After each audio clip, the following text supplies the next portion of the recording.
Welcome to Jerry Recaps. The story unfolds. Li Yunxiao had been in a trance all this while. Now and then, images flashed through his mind as if he had become someone else. He also went into a state of epilepsy from time to time, at times shouting, crying, and laughing. Even stranger was the fact that there was always a voice in his mind that seemed to be reciting a strange scripture. When he listened carefully, it seemed to be a cultivation technique, and his body always swayed involuntarily with the voice. The more epileptic he became, the more fragments appeared in his mind, and the more complete they became. Finally, he passed out from the torture one day. But when he woke up, all the fragments were joined together in their entirety and appeared in his mind. Li Yunxiao's eyes were as clear as the stars of eternity. He had finally awakened. Li Yunxiao! Suddenly a cold shout of rebuke rang out. A sharp noise broke through the air as Li Yunxiao looked up and saw a piece of chalk flying toward him, about to hit him in the face. He casually caught the chalk between his fingers and put it on the table. He was quite shocked as to what had transpired. I can't believe I was reborn. Li Yunxiao's eyes lit up with shock. He turned his head slightly to look out of the window at the tall statue that rose to the top of the cloud. The year 1033 of the heavenly martial calendar. I, Gu Feiyang, have been dead for 15 years? 15 years ago, Gu Feiyang, the vanquisher martial sovereign, one of the top 10 conferred martial sovereigns of the heavenly martial realm, accidentally passed away in the Tianneng Mountains, shaking the entire continent. While he was still in his thought, another voice came ringing, Li Yunxiao, you have got some nerve to sleep in my class. He turned around to look over. He looked around in the class and observed his own body. His shock further increased. He, Li Yunxiao grinned and sighed softly. I can't believe I've been born again after 15 years. I, Gu Feiyang, am back at last. Then, he looked calmly at Luo Yunxiang, the class teacher, whose face was getting cold on the podium. It was several times that Li Yunxiao's mind had wandered in the class, so she'd be surprised if he wasn't distracted. But Luo Yunxiang was obviously in a bad mood today, so she needed someone to vent her depression on. Her face darkened, and a sneer flickered around her lips. Li Yunxiao, we were talking about the crafting of weapons. Can you tell us how many methods common weapons are made with? Luo Yunxiang was teaching the basic course on crafting weapons. Although only a handful of people could become alchemists, the most basic knowledge of weapon crafting was what every warrior must know. Li Yunxiao squinted at Luo Yunxiang and thought, she has got a great body, long hair, and a pretty face. If she were to wear a red gown, silver horn boots, a blue cloak, and the frosty sorrow, I bet she would look exactly like Red Lotus Martial Sovereign. Hee, she's got a lot of potential for wearing costumes. I wonder if Red Lotus would kill me if she knew what I was thinking. Li Yunxiao's eyes seemed to flicker with a smile, and that made her shudder inexplicably. Luo Yunxiang's heart gave a jerk. It was like a tame rabbit had suddenly been spotted by a tiger. A momentary sense of powerlessness made her feel like falling into an ice cellar. What was that? The boy's eyes, was he laughing? No way. I am a great martial master of the Four Quadrants realm. How could I be distracted by the glance of a common boy? Thought Luo Yunxiang. It must be because I've been stuck in that problem lately that I'm a bit unsettled. The look of horror in her eyes flashed away, and she soon recovered from the momentary loss of composure, and repeated the question with a darkened face. Tell us, how many ways are there to craft weapons? The crafting of weapons? Ha! I'm a 9th-tier Emperor-grade alchemist of the heavenly martial continent.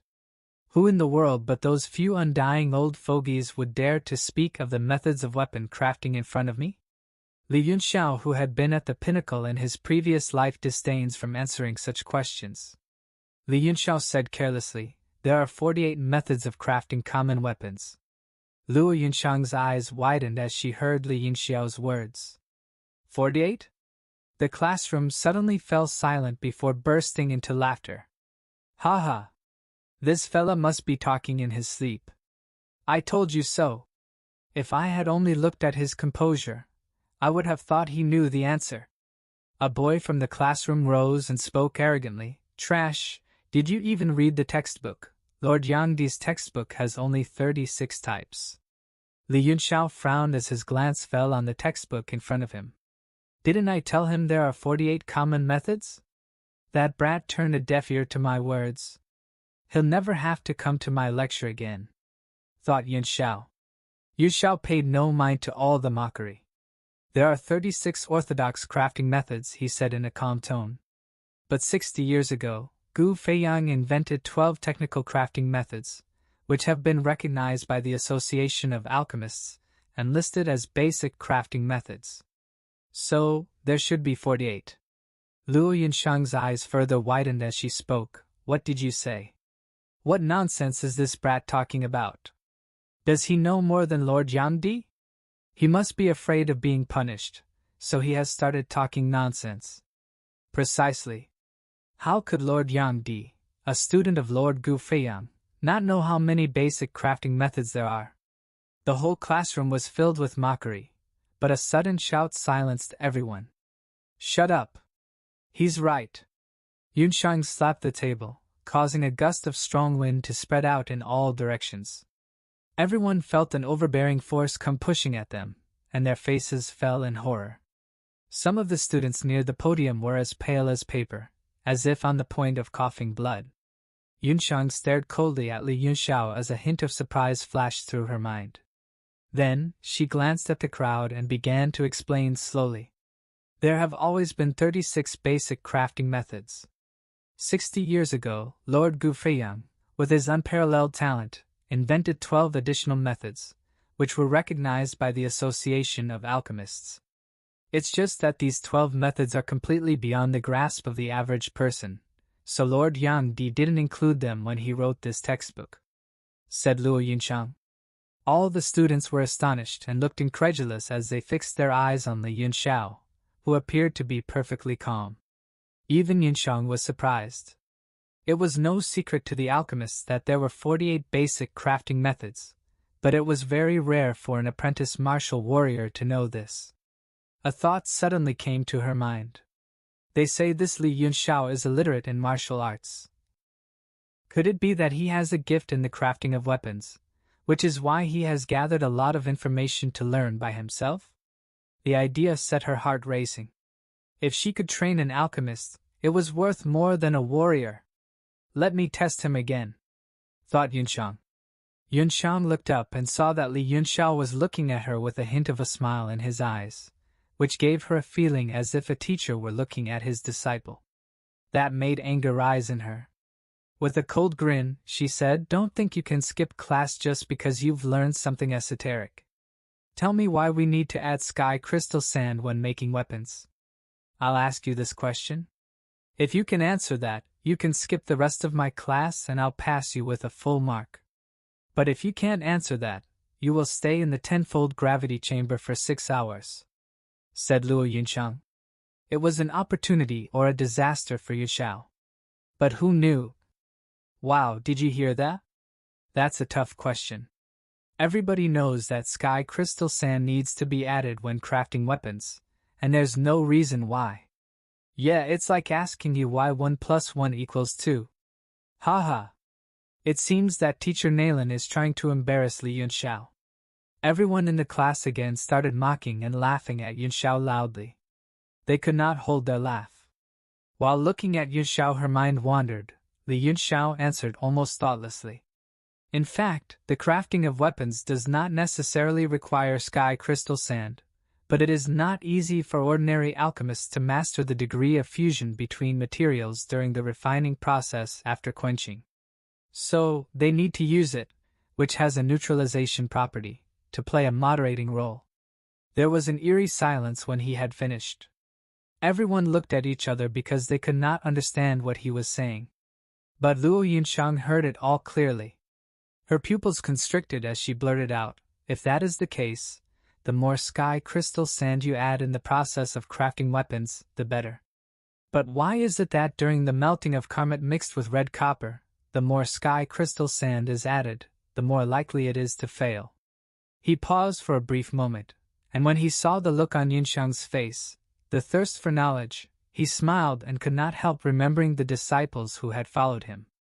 Because the attribute of sky crystal sand is water, it neutralizes Red Kappa's fire attribute. So, the more you add, the worse Red Kappa's ability to melt karmic gets. Oh, I see. Yunshang's eyes gleamed with excitement. So that's why. No wonder I never succeeded. What should I do? How to get rid of the influence of sky crystal sand? She kept on asking questions. This was the problem that had puzzled her for days, and she could not find a solution no matter how hard she racked her brain. That was why she had been depressed these days. Now that she had blurted out the problem in her heart, she did not look like she was testing Yunxiao, but someone who was seeking advice. Very simple. Treat sky crystal sand as an impurity, and use the refinement essence to remove it, Yunxiao said with a hint of a smile in his eyes. Yunshang exclaimed again, how could I be so stupid as to not think of such a simple solution? She began to calculate quickly in her mind. The process of crafting flashed through her head and finally came to an end. Her eyes suddenly brightened and her face glowed with a happy smile. She remembered the face when Li Yunxiao answered her questions. It felt like he disdained to answer such low-level questions. Yunshang rushed towards the entrance of the class. While leaving, she snorted coldly and said, "Class is over. Li Yunxiao, if I don't see you in the next class, I'll send you to the tenfold gravity chamber for 3 days." Everyone sucked in a cold breath as they watched Luo Yunshang kick open the classroom door and head for the alchemy hall like a gust of wind. Could it be that teacher Luo was not asking questions but taking advice from Yunxiao, a student who spoke? Upon hearing these words, the whole class went silent. Li Yunxiao also started walking out of the class and spoke loudly as to tell everyone, "From now on I won't take her class anymore."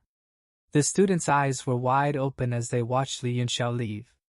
They could not believe that the waste Yunxiao could answer all those questions.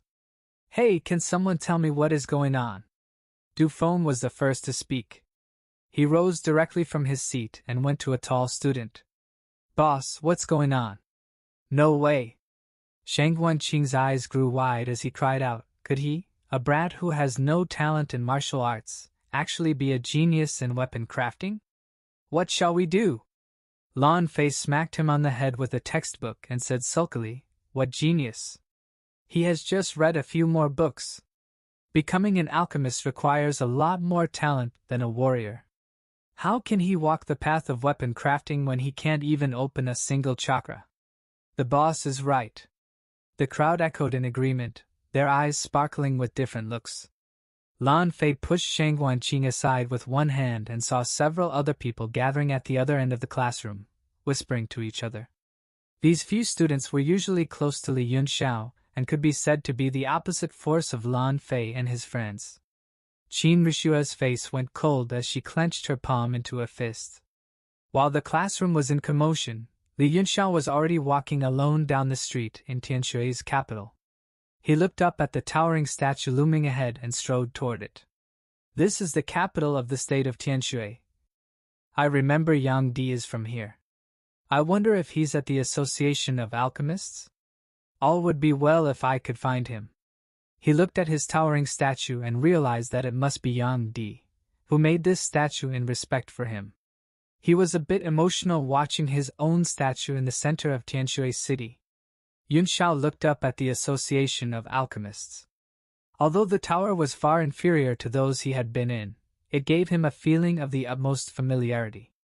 After his memories had awakened, his soul had begun to slowly regain its strength. The first to benefit was the strength of his divine sense.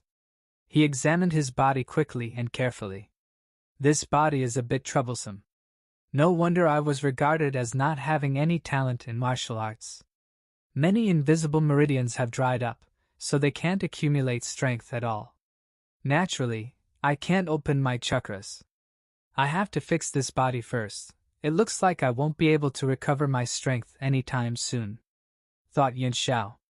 A few words were carved on an old stone slab in front of the tower. This stone slab was rebuilt in the year 1001 of the Tianwu calendar. The year 1001?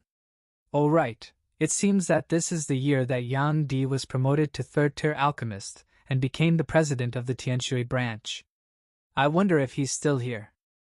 Yu Xiao had lived in the state of Tianshui for 15 years, but the branch president of the Association of Alchemists was not the kind of person he could reach. In fact, the highest level alchemist he knew was called Liang Wenyu, a second-tier alchemist. With all the knowledge he had accumulated in his 2 lives, he will be able to achieve a higher level in this life and reach the pinnacle of power. He pushed the door open and walked in.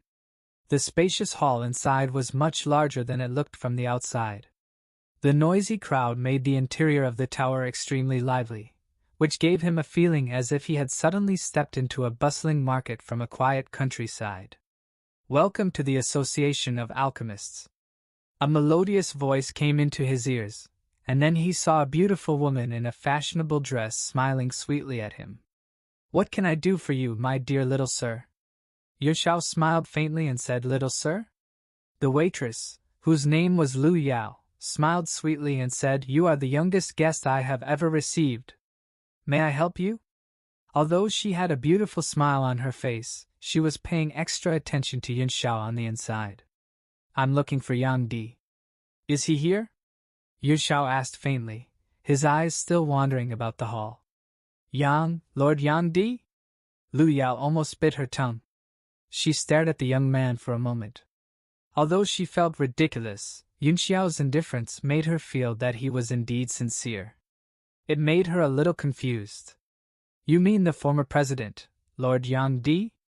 She asked carefully. Yu Xiao frowned slightly and said disappointingly, Former president. So, he's gone?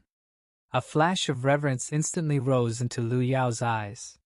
She put her palms in front of her chest. Her cheeks flushed as she said with a look of longing, Lord Yang Di had made a breakthrough and become a 4th-tier alchemist 20 years ago, so he was transferred to the headquarters of the Alchemists Association.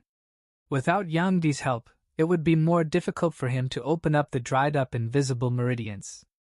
His present body was 15 years old and had missed the best time for cultivation, so he could not afford to delay any longer. His previous life, Gu Feiyang, was revered as the genius of both martial arts and alchemy on the heavenly martial continent. He was not only a 9th-tier sovereign-grade alchemist, one of the 7 elders of the Alchemists Association, but his achievements in martial arts also stood at the pinnacle of the 9 heavens realm. His current body was already 15 years old, and it would be impossible for him to regain Gu Feiyang's peak strength if he delayed any longer, let alone take it one step further. I have a list of herbs here. Can you help me find them? I need 10 batches of all the herbs. Yu Xiao quickly took a pen and paper and wrote down a list of herbs. Now that Yang Di was gone, he would have to find a way to heal his internal injury. He could not afford to delay practicing martial arts even for a moment. Lu Yao, what are you doing? A voice came from behind. At that very moment, a man in a black robe came over. His robe was typical of an alchemist, and he had a curved badge hung over his shoulder, with a bright, glaring blood-red mark streaked across its surface. Lu Yao turned around and glanced over the red alchemist's badge. Then, she said respectfully after a moment of awe, Lord Jiarong, this little sir has made a list and asked me to help him collect the materials. Jiarong took the list and glanced at it. Let me check the list. A moment later, he frowned slightly, then crumpled it up like a scrap of paper and threw it away. Next, he said to Lu Yao, What nonsense is this? Lord Liang is looking for you. Yun Xiao's face darkened. In his previous life, the prescriptions he wrote were priceless, and any one of them could be sold for a high price. And yet, it was thrown away like a scrap of paper now. Lu Yao was startled when she heard that Liang Wenyu was looking for her. Not daring to delay, she said hastily, I'll go now. She hurried away without saying another word and suddenly was relieved. Jiarong turned around to leave and said, This is not the place for kids, get out of here. Li Yunxiao immediately said in a chilly voice, You are Jiarong? It hasn't been 7 days since you were promoted to a 1st-tier alchemist, right? Jiarong paused slightly, and an angry look flashed across his face. How dare a brat to call me by my name? Even the dignitaries of the capital would call me my lord when they see me. Jiarong looked down at him and said proudly, I just got promoted to a first-tier alchemist 5 days ago. That's what everybody knows. Are you sure you really got promoted to a first-tier alchemist? Yunxiao said meaningfully. Jiarong's body trembled slightly as a hint of shock flickered in his eyes. What do you mean? He turned around and asked in a deep voice. Yunxiao glanced at his right hand, which was out of his black robe, and began to explain with a smile in his eyes. Your fingers have taken on a dark gray hue and are showing signs of peeling, apparently because you've been exposed to Hell Wind Stone recently. Moreover, you emit a faint smell of blood flame orchid, which I reckon you've used to offset the after effect of the stone. Although the Hell Wind Stone has a very strong fusion property, its side effects cannot be ignored. It's something common alchemists wouldn't dare to use. Judging from the degree of damage to your fingers and the smell of blood flame orchid, it must have happened in the last 7 days. And you also have a faint odor, which is the unique smell of tiger sulfur stone. That tells me you've been exposed to a lot of it lately. It is clear, then, that your alchemist examination was to forge a weapon with tiger sulfur stone as the main material. Jiarong was completely struck dumb as beads of cold sweat trickled down his forehead. Suddenly, he burst into a rage and shouted, What nonsense! When he had finished, he turned and left. Yunxiao smiled and sighed, Well, if Hell Wind Stone is so useful, then anyone can be an alchemist. Besides, the side effects of blood flame orchid are no less severe than those of the Hell Wind Stone. I'm sure you feel extremely uncomfortable at the acupoints near your forehead, the back of your neck, and your back at noon every day, right? Jiarong's body twitched as if he were electrocuted, and he could no longer take another step as if his feet were filled with 1,000,000 tons of cement. Yunxiao shook his head with a sad look on his face. What a pity for a talented alchemist. If you want to save your life, you'll have to chop off your right hand and destroy your dantian. You stop scaremongering. Jiarong began to shake violently. Forget it then. I was going to teach you a solution. Yunxiao threw up his hands helplessly and turned to leave. You have a solution. Jiarong sprung to his feet as if he had been electrocuted, then lunged at Yunxiao and stopped him from leaving as he cried out, Tell me now. He instantly backed off and took his hands off Yunxiao. He could feel Yunxiao staring like a dragon looking at his prey. His eyes twitched as he thought, how could a teenager have such a gaze? He had enjoyed the honor of the status, as well as the awe and envy of others, which made him cling to his present status of an alchemist even more. But now he has to bend in front of a teenager. Please tell me how to solve it. I beg you. Jiarong grabbed Yunxiao by the shoulder with his left hand, shivering and almost crying. There were still a lot of people coming and going in the hall, and they all looked at them in amazement. Although they could not hear their conversation in the distance, Jiarong's exaggerated behavior and his crying face still managed to attract many glances, causing the crowd to speculate about the young man's identity. Yunxiao spread his hands and said in a feigned surprise, Hey, where's my list of materials? Where's it? Have you seen it? Jiarong was stunned for a moment, and immediately turned his head to the scrap of paper he had crumpled up. Of course, he understood what Yunxiao meant, so he hurriedly said, There it is. Please wait a moment, I'll get it for you. Ignoring the startled glances, he trotted over and bent down to pick up the paper. All kinds of astonishing remarks came drifting into his ears. Yunxiao took the paper carelessly and blew his nose on it a few times. He then crumpled it into a ball and threw it away. I want 10 batches of every item on the list, and when you've got them all, come to see me at Jialan Academy. My name is Li Yunxiao. You. Jiarong felt a cramp in his stomach and a shiver of anger as he looked at the crumpled list on the ground in the distance, with slimy snot on it. Yunxiao stared at him with a sneer. Respect is not given by others, you have to earn it yourself. And you had lost my respect right from the beginning. A killing intent flashed across Yunxiao's face as his soft voice rang in Jiarong's ears. You better not hold a grudge against me. Few people who were unkind to me still live in this world. I don't want you to get your life back only to lose it later on. By the way, your right hand will probably last only 3 more days.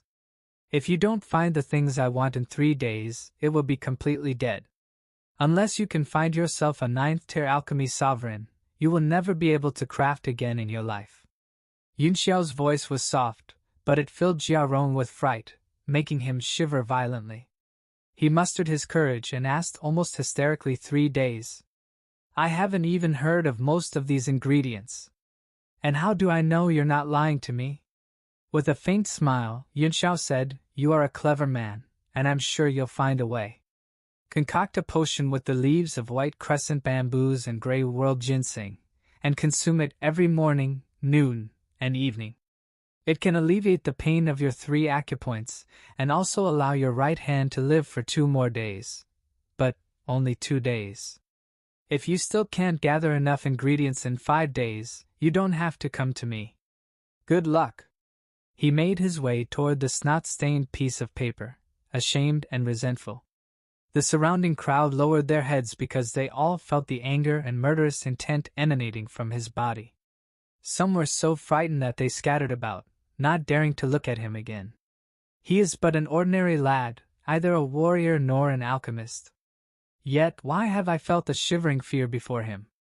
Jiarong was immediately ashamed and indignant as he growled inwardly. I'll let you run wild for a few more days. When I get the solution, I will certainly tear you to pieces. Jialan Academy, Li Yunxiao. Inside a luxurious office on the 3rd floor of the Alchemist Tower. Here are the 10 caddies of spirit crane roots and white phoenix dragon lotus that Prime Minister Lan Hong requested. They are very precious. Take them immediately to the Prime Minister's estate and hand them over to him personally, Liang Wenyu cautiously told Lu Yao. Spirit crane roots? White phoenix dragon lotus. Lu Yao froze for a moment and murmured, So these 2 things do exist? What's the matter? What are you muttering about? Liang Wenyu asked, frowning. Lu Yao hurriedly came back to her senses. I beg your pardon, Lord Liang. I was distracted. Just now, a teenager gave me a list of materials and asked me to find them for him, but I didn't know any of the things. I thought he was just messing around with me. Among them were spirit crane roots and white phoenix dragon lotus. Liang Wenyu was lost in thought momentarily. These 2 herbs are used to improve the strength of warriors. Where is the list now? I gave it to Lord Jiarong when he asked me to come up here, and he had returned it to the teenager, Lu Yao replied carefully. Liang Wenyu was slightly disappointed. Do you remember what else was on the list? Lu Yao tried her best to recall. Ink feather ghost flower, nether fruit, vacuum nectar, Shiva flower, fairy bud. As she read out the materials on the list one by one, Liang Wenyu's expression changed from doubtful to surprised, then shocked, and finally blank. There are a few more, but I can't remember them, Lu Yao's beautiful eyebrows knitted together. After all, she only had a quick glance at the list, and it was amazing that she could remember so many of them. Liang Wenyu came back to his senses, then hurriedly took out a piece of paper and wrote down all the materials. Did the teenager leave his name or contact information? Lu Yao shook her head, her heart filled with shock. Who is this teenager? Why did Lord Liang pay so much attention to him? Lu Yao thought. Lord Liang, she asked cautiously, I've been working in the Alchemist Association for more than 3 years, but why haven't I ever heard of these things? Looking at the incomplete list, Liang Wenyu sighed. There are several herbs in the list that I have never heard of, but when they are put together, they give me the impression that they will make a very powerful potion, which is of great benefit to warriors who want to improve their cultivation base. Even Lord Liang has never heard of them. Lu Yao spoke. Lu Yao covered her red lips with her hand in surprise, a look of disbelief in her eyes. Lord Liang, is it possible that this list is full of nonsense? Liang Wenyu shook his head and said, No, the combination of some of the herbs is so mysterious that I can't figure out the relationship between them in a short time. If the teenager comes again next time, make sure you find a way to keep him and let me know as quickly as possible. Yes, Lord Liang. With shock and uneasiness, Lu Yao took the storage bag and left. Those materials are relatively difficult for Jiarong to find. I can't count on him completely. I have to find another way, Yunxiao thought to himself as he walked down the street alone.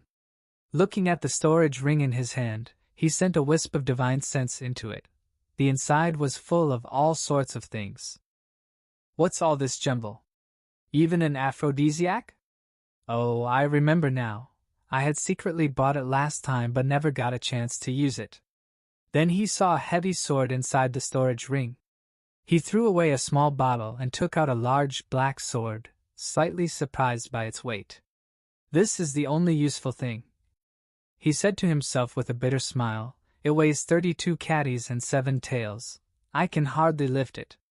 How I miss my sword, Star's Slayer. I wonder where it is now. Well, I'll use it before I open up all 7 chakras. Yunxiao carried the heavy sword on his shoulder and started down the street toward Jialan Academy. When I've condensed my primordial qi, I will craft a weapon for myself. By the time he arrived at the academy, he was already panting from exhaustion. 2 figures suddenly appeared in front of Yunxiao as he entered the academy. One of the figures charged at Yunxiao and tried to grab his neck. But luckily, Yunxiao dodged the attack. Both of them backed away together. Yunxiao tightened his grip over the large sword he brought out from the storage ring. It was Dufeng and Luo Jie. They both studied together with Yunxiao in the same class. They had been bullying him for quite a long time. Dufeng stared at Yunxiao with a grim smile and said, Li Yunxiao, you are drawing quite the attention today. Yunxiao stared at them. Just as he was about to speak, 2 other boys interrupted. Monkey Chin, Fatty Han, why are you greeting me at the gate? At the front gate of the academy, Chen Jin and Han Bai, who were close to him, were pacing anxiously in circles. Where have you been, young Master Yun? Chen Jin cried out at the sight of Yunxiao. We looked everywhere for you but couldn't find you. Skinny Chen, what are you trying to do? A loud shout rang out suddenly, and then Dufeng dashed out from behind Chen Jin, staring at him with a grim smile as he said, Don't tell me that you want to oppose Boss Lan. Dufeng threw himself at Fatty Han, using his 5 fingers to form a technique eagle's claw. He strode forward. Han Bai, who was watching from one side, could not stand it anymore. He shouted at Dufeng. He strode forward and struck Dufeng's eagle claw with a punch. Both of them were apprentice warriors who had opened 4 chakras, so they were equal in strength. As a result, their bodies jolted when their attacks collided and backed off at the same time. Don't you dare attack again, Fatty Han. Skinny Chin caught Fatty Han avoiding his fall. He was shocked to know that Han Bei already opened 4 chakras. A man appeared beside Dufeng. It was Luo Jie, he said proudly. I, Luo Jie, had just opened 5 chakras last week, and I was worried that I didn't have anyone to practice with. Luo Jie dashed towards Fatty Han. Well, Fatty Chin, I'll use you as my target now and see how wide the gap between someone who has opened 4 and 5 chakras is, said Luo Jie. Both of their fists collided, releasing huge energy in the vicinity. Fatty Han, arm broke due to the huge power of Luo Jie's fist, and he flew backwards, colliding into Skinny Chin. Fatty Han cried out in agony due to the pain of his broken arm. Ha ha! The gap is that you can knock out all his teeth with just 1 punch. Luo Jie laughed. At the moment, many students had gathered around the gate, all wanting to watch how the scene would play out. They were all gesticulating and discussing among themselves. Dufeng pointed at Chen and Han and said, I'll give you 3 minutes to get out of here. The faces of Chen and Han turned livid with rage. Suddenly, from behind them came Qing Rishua's icy voice. I'd like to see how you make us get out of here. She went on angrily, I'm going to tell Yunxiao that he must attend Teacher Luo's next class session. What can you do to me? Yunxiao was quite disappointed by all the memories of his second life, being a waste, ridiculed, and a trash son of a noble family. This was all that people talked about him. But now, watching the princess of dynasty standing up for him, he was relieved. Du Feng and Luo Jie's faces flickered as they could not afford to offend the princess. Pointing at the few people, Du Feng snapped, "Skinny Chin, Fatty Han, and your piece of junk, count yourself lucky this time. Let's go." He waved a hand and was about to leave with Luo Jie. "I thought it was something big. Why do you have to make it so mysterious?" Yun Xiao touched his nose. Even if Teacher Luo did not punish him, he had planned to practice in the gravity chamber himself. "Why do you want to leave just like that after kicking up the fuss?" Du Feng stopped, his pupils slightly dilated. "What? Do your pieces of trash have a problem?" Yun Xiao walked up to the front dragging his great sword. He laid his hand on the hilt of the heavy sword and said, "I don't have a problem, but I just want to see how big a gap there is between someone who has 5 chakras opened and someone who has none." Du Feng, Ruxue, and the others were stunned, and then Ruxue blurted out, "Yun Xiao, you." "Ha ha. Interesting." Du Feng interrupted Ruxue with a laugh. "Since you want to die, I don't mind fulfilling your wish." He shrugged his shoulders while speaking as though he did not care about any provocations. As soon as he had finished speaking, he activated 4 chakras kicked into the ground, and launched himself out, laughing and throwing a punch at Yun Xiao's head. "How dare this punk make such a big statement? Watch out!" Qinjin and the other 2 cried out. It was too late for them to save Yun Xiao. Ruxue was so frightened that she covered her mouth with her hands and turned pale. Yun Xiao was just an ordinary man. How could he withstand a punch from an apprentice warrior who had opened 4 chakras? Everyone heard a dull thump as Du Feng's body suddenly froze in front of Yun Xiao. His fist had been thrown out, and was pressing against Yun Xiao's temple. However, Yun Xiao's face was cool as ever, without the slightest hint of pain. A shrill wail of pain resounded through the air, almost piercing the eardrums of those who heard it. The palpitating scream was enough to make everyone imagine how much pain the owner of the voice had endured. What caused everyone's expression to change was that the voice came from Du Feng's mouth. As he had his back facing the crowd, no one knew what had happened. All they saw was that his body began to tremble violently, and then slowly fell back toward the ground. Du Feng finally fell to the ground, his trembling hands covering his crotch as his body twitched wildly. Meanwhile, he continued to wail and scream like a pig in a slaughterhouse. It was then that everyone saw Yun Xiao slowly lower his right leg. It turned out that he had kicked Du Feng in the most vulnerable spot. "Li Yun Xiao! You are too vicious! How can you use such a sinister tactic against your classmate?"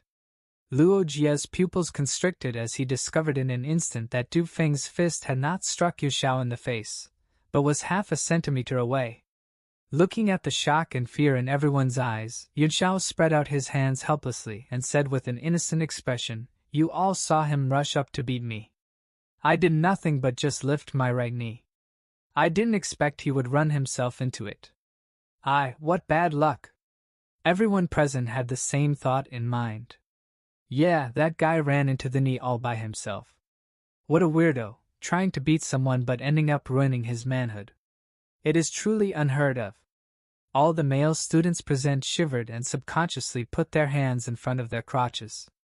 Luo Jie cracked his fists in fury. "You can't be so shameless." Luo Jie was so angry that he did not know what to say. What happened did seem as Yun Xiao had said, and even he could not see anything wrong with it. But how could there be such a strange thing? "Whatever your excuse is, you can't get away with it," Luo Jie said angrily. He opened his 5 chakras. A surge of energy rushed out from his body. "I think he has just opened the 5th chakra. He is actually an advanced martial apprentice. But that's enough to give that lad a hard time." The students in the vicinity started mumbling. Even Yun Xiao's friends and Princess Ruxue were dumbfounded upon witnessing the 5 chakras of Lu Jie. "Today, I'm going to destroy your manhood and cripple your limbs. I will avenge Du Feng," said Luo Jie. Then his figure flashed as he dashed forward. However, he seemed to be somewhat afraid, as he did not attack from the front like Du Feng did, but turned to the side and threw his fist out. The punch whistled through the air with a force of over 1,000 catties. Yun Xiao, get out of the way! Rushua cried out in panic, running toward Yun Xiao for the rescue. Fatty Han and Skinny Chin also ran towards him. Yun Xiao clasped the hilt of the black iron sword sticking in the ground and lifted it in front of him, with the tip pointing straight at Luo Jie. But the sword was so heavy for him that he looked laborious and unsteady, as if a gust of wind would knock him over. Luo Jie sensed the danger but was horrified to discover that the sword, although seeming slow, had covered all his weaknesses and escape routes. It was as if he had revealed all his weaknesses and was lying on the chopping board, waiting to be slaughtered. A rumble rang out as the two of them clashed with each other. A gust of wind flew out. Yun Xiao stood there without moving an inch. Fatty Han and Skinny Chin halted completely in the middle of their attack. All of them were struck dumb. What happened? By now, even a fool would know that something was wrong. When the dust disappeared, what they witnessed was Luo Jie's fist that landed straight on the blade, right at the sharp edge. Luo Jie tried to bear the pain, but it was too late. A shrill scream echoed through the air, and everyone present saw Luo Jie covering his right fist with his left hand as blood dripped down. An excruciating pain washed him over from his right hand, and what frightened him even more was that his fingers seemed to have snapped under the blow. You tried to kill me? Let me destroy your manhood. Yun Xiao struck Luo Jie in the crotch, producing a loud thump that made all the male students present shudder uncontrollably, their bodies turning cold. Both Du Feng and Luo Jie are lying down on the floor holding their sensitive parts and agonizing in pain. The onlookers were all discussing in amazement. They were naturally unable to see through the mystery behind the entire scenario with their eyes. Although Yun Xiao had lost all his strength, he still had the discerning eyes of a martial sovereign who once stood at the pinnacle of the Nine Heavens realm. He had simply timed Luo Jie's punch early enough to put the sword tip in front of his fist when he could no longer change course. What's going on? Does he think that he can use his flesh against the sword just because he is a warrior with primordial chi? How could there be such a fool in the world? I think there's something wrong with that lad with the sword. The onlookers started murmuring amongst themselves. Yun Xiao was also exhausted after handling the heavy sword due to his frail body. He stood there taking support from the sword and wondered, if I can't even get rid of a few apprentice warriors, I might as well kill myself. He snorted coldly as he carried the heavy sword on his shoulder and strode toward Luo Jie. Since you dare to attack my friends, I'll cripple both your fists. Luo Jie tried to beg and stop Yun Xiao, but it was too late for forgiveness. Du Feng was also laying close to Luo Jie, holding their sensitive parts. They both were crying and agonizing in pain. Yun Xiao first crippled Luo Jie's fists, and then kicked both of them. The kick sent both of them flying into a wall. They crashed into the wall, colliding with each other, and they fainted. I don't know. I think we should just leave them alone and get out of here. This lad is too ruthless. We better go now, lest we get ourselves into trouble. Let's go. The students who had been enjoying the fight ran away as they saw this whole scene. Young Master Yun, could it be that your meridians have been unclogged and your chakras have been opened? Qinjin said, exulted. Yun Xiao shook his head and sighed. It's not that easy. Qinjin was somewhat confused. He pointed to the two unconscious guys on the ground and asked, so what's going on? Knowing that he could not explain it to them, Yun Xiao laughed and said, didn't you see that they ran into me all by themselves? Qinjin was speechless. They ran into you all by themselves, yes? But this is so. Li Yun Xiao, are you really Li Yun Xiao? It was only then that Rishue came to her senses, looking at the scene with disbelief. Yun Xiao interrupted him with a wave of his hand. Well, you'll find out in the future. I'm going back to my dormitory. When the academy investigates this matter, there are many people here who can testify for me. Once he had finished, he carried the great sword on his shoulder and started moving toward the dormitory.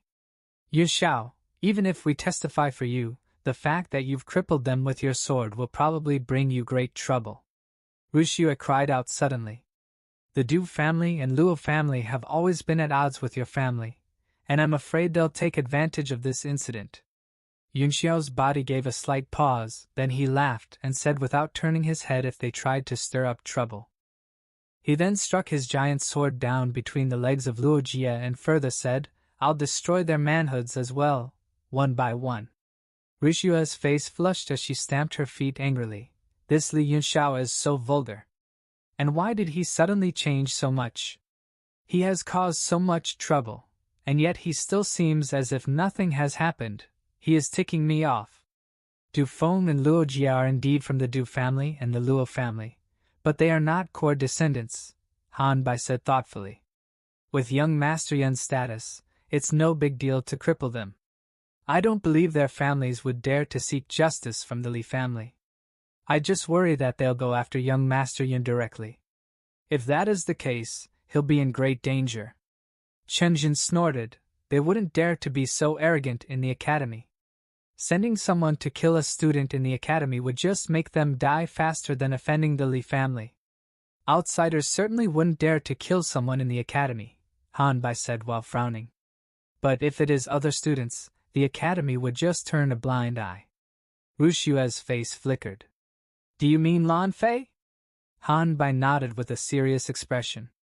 Everybody knows that Du Feng is Lan Fei's man, and Lan Fei has opened his seventh chakra, and is on the verge of condensing primordial qi and breaking into the warrior realm. Ru Xue and Chen Jin's faces grew grave. Warriors and apprentice warriors were two completely different concepts, not to mention the fact that Yunxiao was not even an apprentice warrior. The three of them discussed for a while, but they could not come up with a solution. In the end, they left the place while sighing. The Li family held great power in the military of Tianshui State. Therefore, although Yunxiao had long been abandoned by his family due to his physique, he still had a separate dormitory in the academy, which came with a separate cultivating room. Yunxiao entered his dormitory and thought, this body is quite weak. I must somehow strengthen it even though my meridians are clogged. He casually dropped the black iron sword on the ground. Then he began to swing his arms and press his legs, performing all kinds of poses to exercise his bones and muscles. The heavenly martial world once held a martial arts conference, where the 10 strongest martial artists were given titles. They are called the top 10 martial sovereigns, the pinnacle of martial power in the heavenly martial world. The tyrant martial sovereign was recognized as the strongest of the 10 conferred martial sovereigns. Yunxiao had obtained the body tempering technique from tyrant by chance. He never dared to let anyone know about it, and had intended to practice it secretly. But who knew that he would die in the Tiandang Mountains before he could even begin? He is determined to reach greater heights in this life compared to his past. This body is too weak. I must make it strong as soon as possible. The tyrant body tempering technique is the strongest body tempering technique in the world. It was too late in my previous life when I got it, and I died before I had time to cultivate it. Well, now is the perfect time to start cultivating it, thought Yunxiao. He let out a deep cry as he squatted down on the spot while his body slowly bent forward. Then, his upper body suddenly arched backward, his hands touching the back of his legs and forming a circle as a strange aura spread from him. A terrible pain rose into his head from his waist, as if a sharp knife was cutting his body apart. Yunxiao could no longer endure the pain. His face turned pale as his whole body went out of control. His upper body bounced back instantly, and he lost his balance, stumbling before he fell straight to the ground. It was too painful to practice this technique. He lifted his face and breathed heavily. He wondered, why is this cultivation technique so abnormal? I feel like my whole body is about to be torn apart. No wonder that tyrant is so strong, it's so painful just to get started. With this technique, even if I can't open up any chakras, it will be enough for me to cultivate to the martial sovereign level. With determination to reach the peak, he decided to practice again. Yunxiao took a deep breath as he let out a deep cry and bent his upper body back once again. Every individual who had cultivated to the peak of the 9 heavens realm had an amazing perseverance. Although talent was important, what was more important was the courage and determination to never give up. Yunxiao shouted as he bent over again for practice, the first style of the tyrant body tempering technique, moon and sun. He again bent his body into a circle. The tremendous pulling force made him feel as if his body was being torn apart by horses while every inch of his muscle and bone began to break. This time, he held on for 5 seconds, before being thrown out and slammed straight into the wall. His insides were so shaken that his blood boiled violently, causing him to cough up a mouthful of blood. The 2 setbacks had made his inner pride soar. If that tyrant can cultivate it, I'm going to do it better than him. Although Tyrant's strength was recognized as the strongest among the 10 conferred martial sovereigns, none of them were willing to admit inferiority to the others. They were all proud individuals who looked down on every being in the world. Again, he gave a loud shout. The moon and sun style. Yunxiao's cries could be heard even outside his dormitory. Despite the bone-breaking pain, he kept on practicing the technique for a whole day. A day later, in the gravity-cultivating hall of the academy, many teleportation arrays were inscribed on the ground paved with bluestone bricks, each leading to a different gravity zone. Students could be transferred directly to their destinations by placing a primordial stone in the array. These arrays were scattered across several acres of land, and only the capital of a state had the strength to construct such a cultivating venue. In the center of the dozens of arrays was a tall, thousands of meters squared platform. It was the return point of all the gravity regions. Yunxiao looked at the students and their youthful faces as they came and went, his thoughts drifting back to decades ago. At that time, he was just an ordinary apprentice warrior. Like all the students here, he listened to the legends of the heroes and worked hard day and night to advance forward on the road of the strongest. Most of the students who came here voluntarily were the children of poor families. They only hoped that they could become the warriors of the state one day, rise above the crowd, and bring glory to their ancestors. Everyone was transferred out in high spirits, and then returned like frozen eggplants, dispirited and discouraged. Everyone was self-absorbed, and few people talked. Occasionally, they all looked surprised when they saw Yunxiao dressed in splendid clothes. Upon meeting their eyes with Yunxiao, they instantly turned their faces away, in fear of the noble families or respect. Yunxiao decided to go to tenfold gravity training to practice the tyrant body tempering method. Yunxiao stepped into the yellow array marked with the words tenfold, and put a primordial stone in it. Immediately, a blue light rose from the array and wrapped him up. Soon, his figure faded away and disappeared from the hall. In the next moment, just as he arrived at his destination, he felt a tremendous tearing force coming from the ground. His whole body collapsed in a flash. All his flesh and blood were squeezed together. Yunxiao gasped for breath. He was mentally prepared, but because of the severe lack of blood in his upper body, he became unusually pale and his whole body was deformed slightly. He forced himself upright and looked around. The entire tenfold gravity region was even larger than the gravity training hall, divided into many cultivating chambers numbered from 001 to 200. As there were tens of thousands of students in Jialan College, 200 cultivating chambers were not that many. There were a lot of students who did not have a chamber at the moment, and were meditating in the public area while waiting instead. Yunxiao quickly swept the surroundings with his divine sense, and then walked towards chamber 013 while panting. Every step he took required almost all of his strength, and the pores of his entire body opened and closed dramatically under the pull of gravity, while he breathed spontaneously. I have to master the moon and sun style as soon as possible so that this body can endure the use of the medicine to break through my meridians. It took him more than half a minute to move to chamber 013.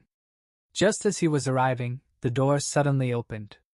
A pale, sweaty student came out of the chamber. As soon as he saw Yunxiao, the student was slightly stunned, and immediately lowered his head and walked in the direction of the teleportation array. It is not easy to have a vacant chamber. Why was it taken by this guy? Everybody present in the gravity hall was stunned by this coincidence. We've been waiting for most of the day for one to come out. Why was this new guy so lucky? Yeah, he seemed to know that the student in 013 was coming out. Who is this guy? Why can't I feel any primordial chi fluctuation emanating from him? The students waiting in the lobby started murmuring and giving remarks on Yun Xiao. Yun Xiao ignored all of their remarks and walked straight toward the training chamber. Just as Yun Xiao was about to step into Chamber 013, a hand suddenly reached over and stopped him. A student, smiling and dressed in a white robe, stood in front of him. My name is Yu Hujing, and I am an intermediate student who has opened 7 chakras, a peak-level apprentice warrior. You're new here, aren't you, little brother? Give me this chamber. There were 4 grades of students in the college, namely the junior class, the intermediate class, the advanced class, and the graduate class. Yun Xiao looked up and said coldly, Who are you? Get out of my sight. Hujing's face flickered, but he seemed to have thought of something after a fit of rage. He glanced behind him quietly as he regained his composure and said, You must be new here. Give me a face today. If you need any help in the college, just mention my name. Mention what? Are you going to move now or what? Yun Xiao did not bother to even listen to him and spoke with a demeanor. Hujing's face finally turned livid, even turning a little black. No one had ever dared to refuse him in such a way. He laughed out of fury and said, Haha. You have guts. How dare you, a loser who doesn't even have primordial chi fluctuation, talk to me like that? Well, I will teach you some rules that a freshman should follow today. As his voice faded away, the aura of his body suddenly soared, forming a faint pressure that blasted toward Yun Xiao. As he released his aura, all the students shifted their focus towards both of them. Primordial chi? Has Yu Hujing condensed primordial chi and broken through to the origin realm? A cry of surprise sounded in the public area and immediately attracted all eyes. Everyone's face was full of wonder. I don't think so. He should still be an apprentice warrior.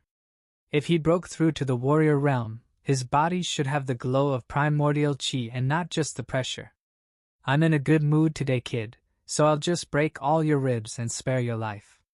As he listened to the shocked conversation around him, Hujing felt a surge of pride. He wanted to show off his might, especially now that the goddess he wanted to woo was standing behind him. A force began to build up in his fist. He threw his fist out, his arm crackling as if beans were being roasted inside. A mighty gust of wind spread out from the punch as it flew toward Yun Xiao like a savage tiger. Tiger punch? Not bad. However, this technique is not only about the momentum of a savage tiger but also about the timing to land a fatal blow. You have the form but lack the essence. Just as everyone broke into a cold sweat for Yun Xiao, he started commenting on Hujing's attack like a teacher guiding a student. Has this kid lost his mind? How could he still have the mood to mock in the face of a punch thrown out by a peak-level apprentice warrior who has opened 7 chakras? A student said as his eyes grew wide. I don't think he's mocking me. Although he's somewhat arrogant, he's got a point, said another student thoughtfully.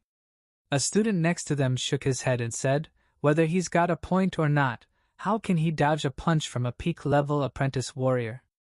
Unless he has the strength of a warrior, he's going to suffer. Hujing was so angry that he could not help adding more strength to his fist. Initially, he only wanted to wound Yun Xiao, but he was determined to cripple this posturing brat with the punch now. His hands were about to reach Yun Xiao, just then. Yun Xiao turned around in an instant. He cried out as he took a step forward and put his hands with fingers bent into claws before his chest, performing a dragon form that opened its mouth widely to devour everything. Everyone seemed to turn into an illusion of a dragon roaring in their ears. Hujing's pupils constricted suddenly. His tiger punch had already covered Yun Xiao's whole body and was unavoidable. Yet, he did not expect Yun Xiao to give him the impression of swallowing the world by just performing a dragon form. Not only had it destroyed the tiger's might of his punch, but it also looked like a huge mouth, waiting for him to throw himself in. As Hujing closed in, Yun Xiao gave out a smirk. What is this? Why did I feel like I was a sheep walking into a tiger's mouth? Hujing was shocked, but he soon calmed down. No matter how weird your move is, I'm a peak-level apprentice warrior, and I can crush you with just my strength alone." Suddenly a pain came from his arm, and his punch, which he thought could never be missed, landed on empty air. At some point, Yunxiao had bent his 10 fingers into claws, and instead of retreating, he advanced and clutched the claws on Hejing's arm. Then, a sharp pain stabbed into the latter's mind. What made him even angrier was that the burst of strength on his arm vanished as soon as Yunxiao's claws clutched at him, and he could no longer muster any of his strength.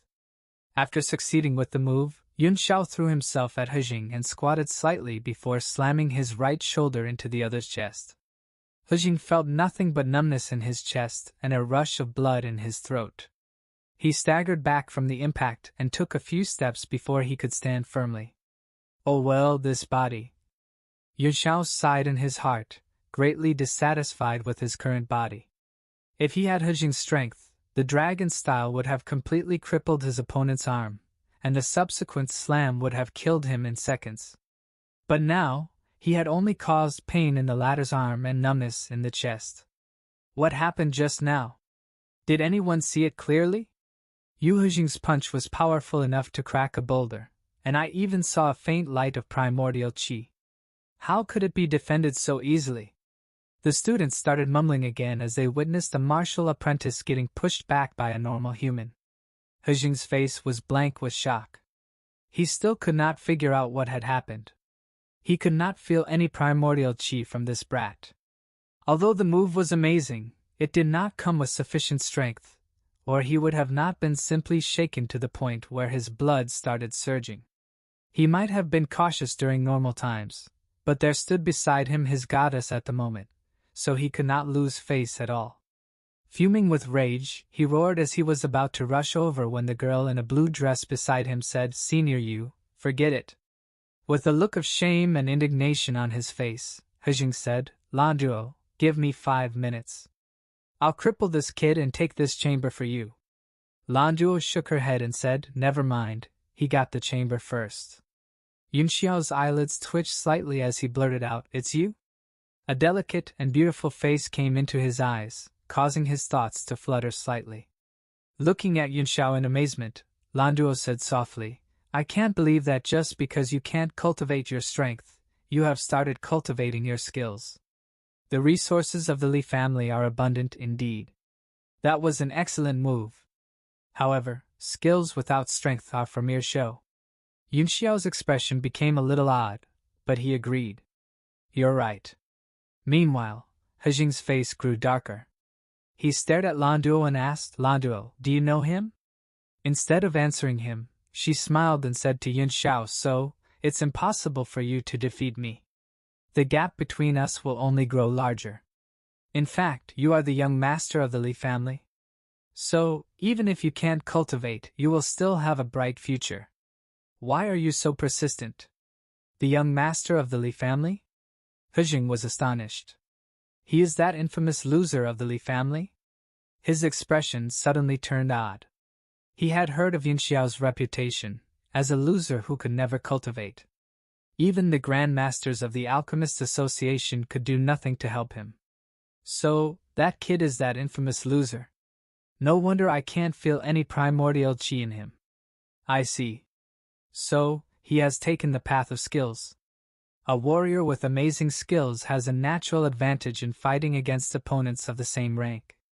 But no matter how many skills he has mastered, they are useless in the face of an expert whose strength is 10 times greater. Yunxiao knew she had misunderstood, and he had a strange feeling in his heart. Before Gu Feiyang's soul had awakened, he did crazily woo her for a period. He still remembered the words she had uttered so decisively. "My husband must be a hero of indomitable spirit, and he will be a guardian of the state. In spite of your distinguished status, you are, after all, a loser who cannot practice martial arts. Defeat me one day, and only then will I give some thought to your proposal." He also remembered what a huge blow those words had brought to him, making him abandon himself even more. But now, he was no longer that simple Li Yunxiao, he was Gu Feiyang. He had met so many peerless beauties in his previous life who had knelt and cried and begged him to accept them. If they were holding hands together, They could even encircle the entire heavenly martial realm twice. For all her delicateness and beauty, Luo Landuo was a far cry from the beauties he had grown tired of seeing in his previous life. As a result, his heart was filled with a weird feeling right now. What? A good-for-nothing young master like him tried to woo you? He truly overestimated himself. Although Hejing had suffered a minor loss, he was in a good mood as soon as he realized that Yun Xiao was a wastrel. Yun Xiao raised his eyes slightly and gave Hejing a look. The sharp gaze pierced right into Hejing's heart like a blade, causing him to shudder with fear and shut his mouth immediately as beads of cold sweat broke out of his forehead. I think you've misunderstood. Whether I'm a piece of trash or not, I won't fight you. If there's nothing else, I'm going to cultivate. Once he had finished, Yun Xiao waved his hand, and then walked straight into Chamber 013 before closing the door. Landuo was a little taken aback. She narrowed her beautiful eyes as if she were thinking about something. Hejing, on the other hand, widened his eyes as a massive storm surged in his heart. What happened? He's just a piece of trash who can't even open his chakras. But why did I feel cold all over as if I was falling into an abyss when he just glanced at me? Oh heavens, what a glance! He swallowed hard and looked at the closed door of Chamber 013, his forehead dripping with cold sweat. Suddenly, he found that he seemed to have developed a sense of fear for Yun Xiao, which deprived him of his fighting will when he was facing the other again. For your sake, Landuo, I'll spare him this time. Let's go, Hejing said, still in shock and trying to save whatever face he still had. Landuo nodded as she turned and was about to leave when she suddenly gave a slight pause, then looked at Hejing and said, Senior Yu, what Li Yunxiao said just now is right. Although your tiger punch has great momentum, it's only the form. If you could master its essence, you wouldn't have been caught so easily by him. Hejing's face was lividly mixed with red, his eyes full of shame and anger, while his heart harbored an intense hatred for Yun Xiao. As soon as Yun Xiao entered the cultivating chamber, he glanced about and found it to be a space 100 meters squared in area. It was empty but for the 2 chunks of black ironstone placed in the corner, each about a meter tall and with the rough shape of a man. They were obviously the targets of martial arts practice, for they were covered in marks from fists and palms, as well as dents and scratches from swords and knives. One of them was badly damaged, having lost its proper shape. These 2 black iron stones must be over 100 years old. Yun Xiao gave them a glance of admiration and ran his hand across their surfaces for a moment. Regardless of time or place, there were always warriors who were not afraid of hardship, and who poured in all their effort in cultivating as they advanced along the path of the strong. He gave a low cry. Now is not the time to be emotional about these things. I must regain my strength as soon as possible. As long as I unclog my meridians and condense primordial chi, I reckon I will return to the peak of the 9 heavens realm in 10 years. From the condensation of primordial chi to the peak of the 9 heavens realm, no matter how genius an individual was, it would take at least 100 years to achieve it. No one but Gu Feiyang would dare to make such a statement.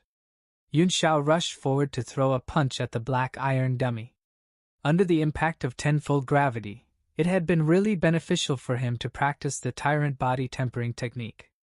After throwing some punches, he somewhat understood his body's strength, and then started practicing the sun and moon style. After enduring for the span of 7 breaths, he finally lost his grip and was bounced off the wall. He opened his mouth and spat out a mouthful of blood, his head left reeling. However, there was a smile on his sorry-looking face. Ha ha!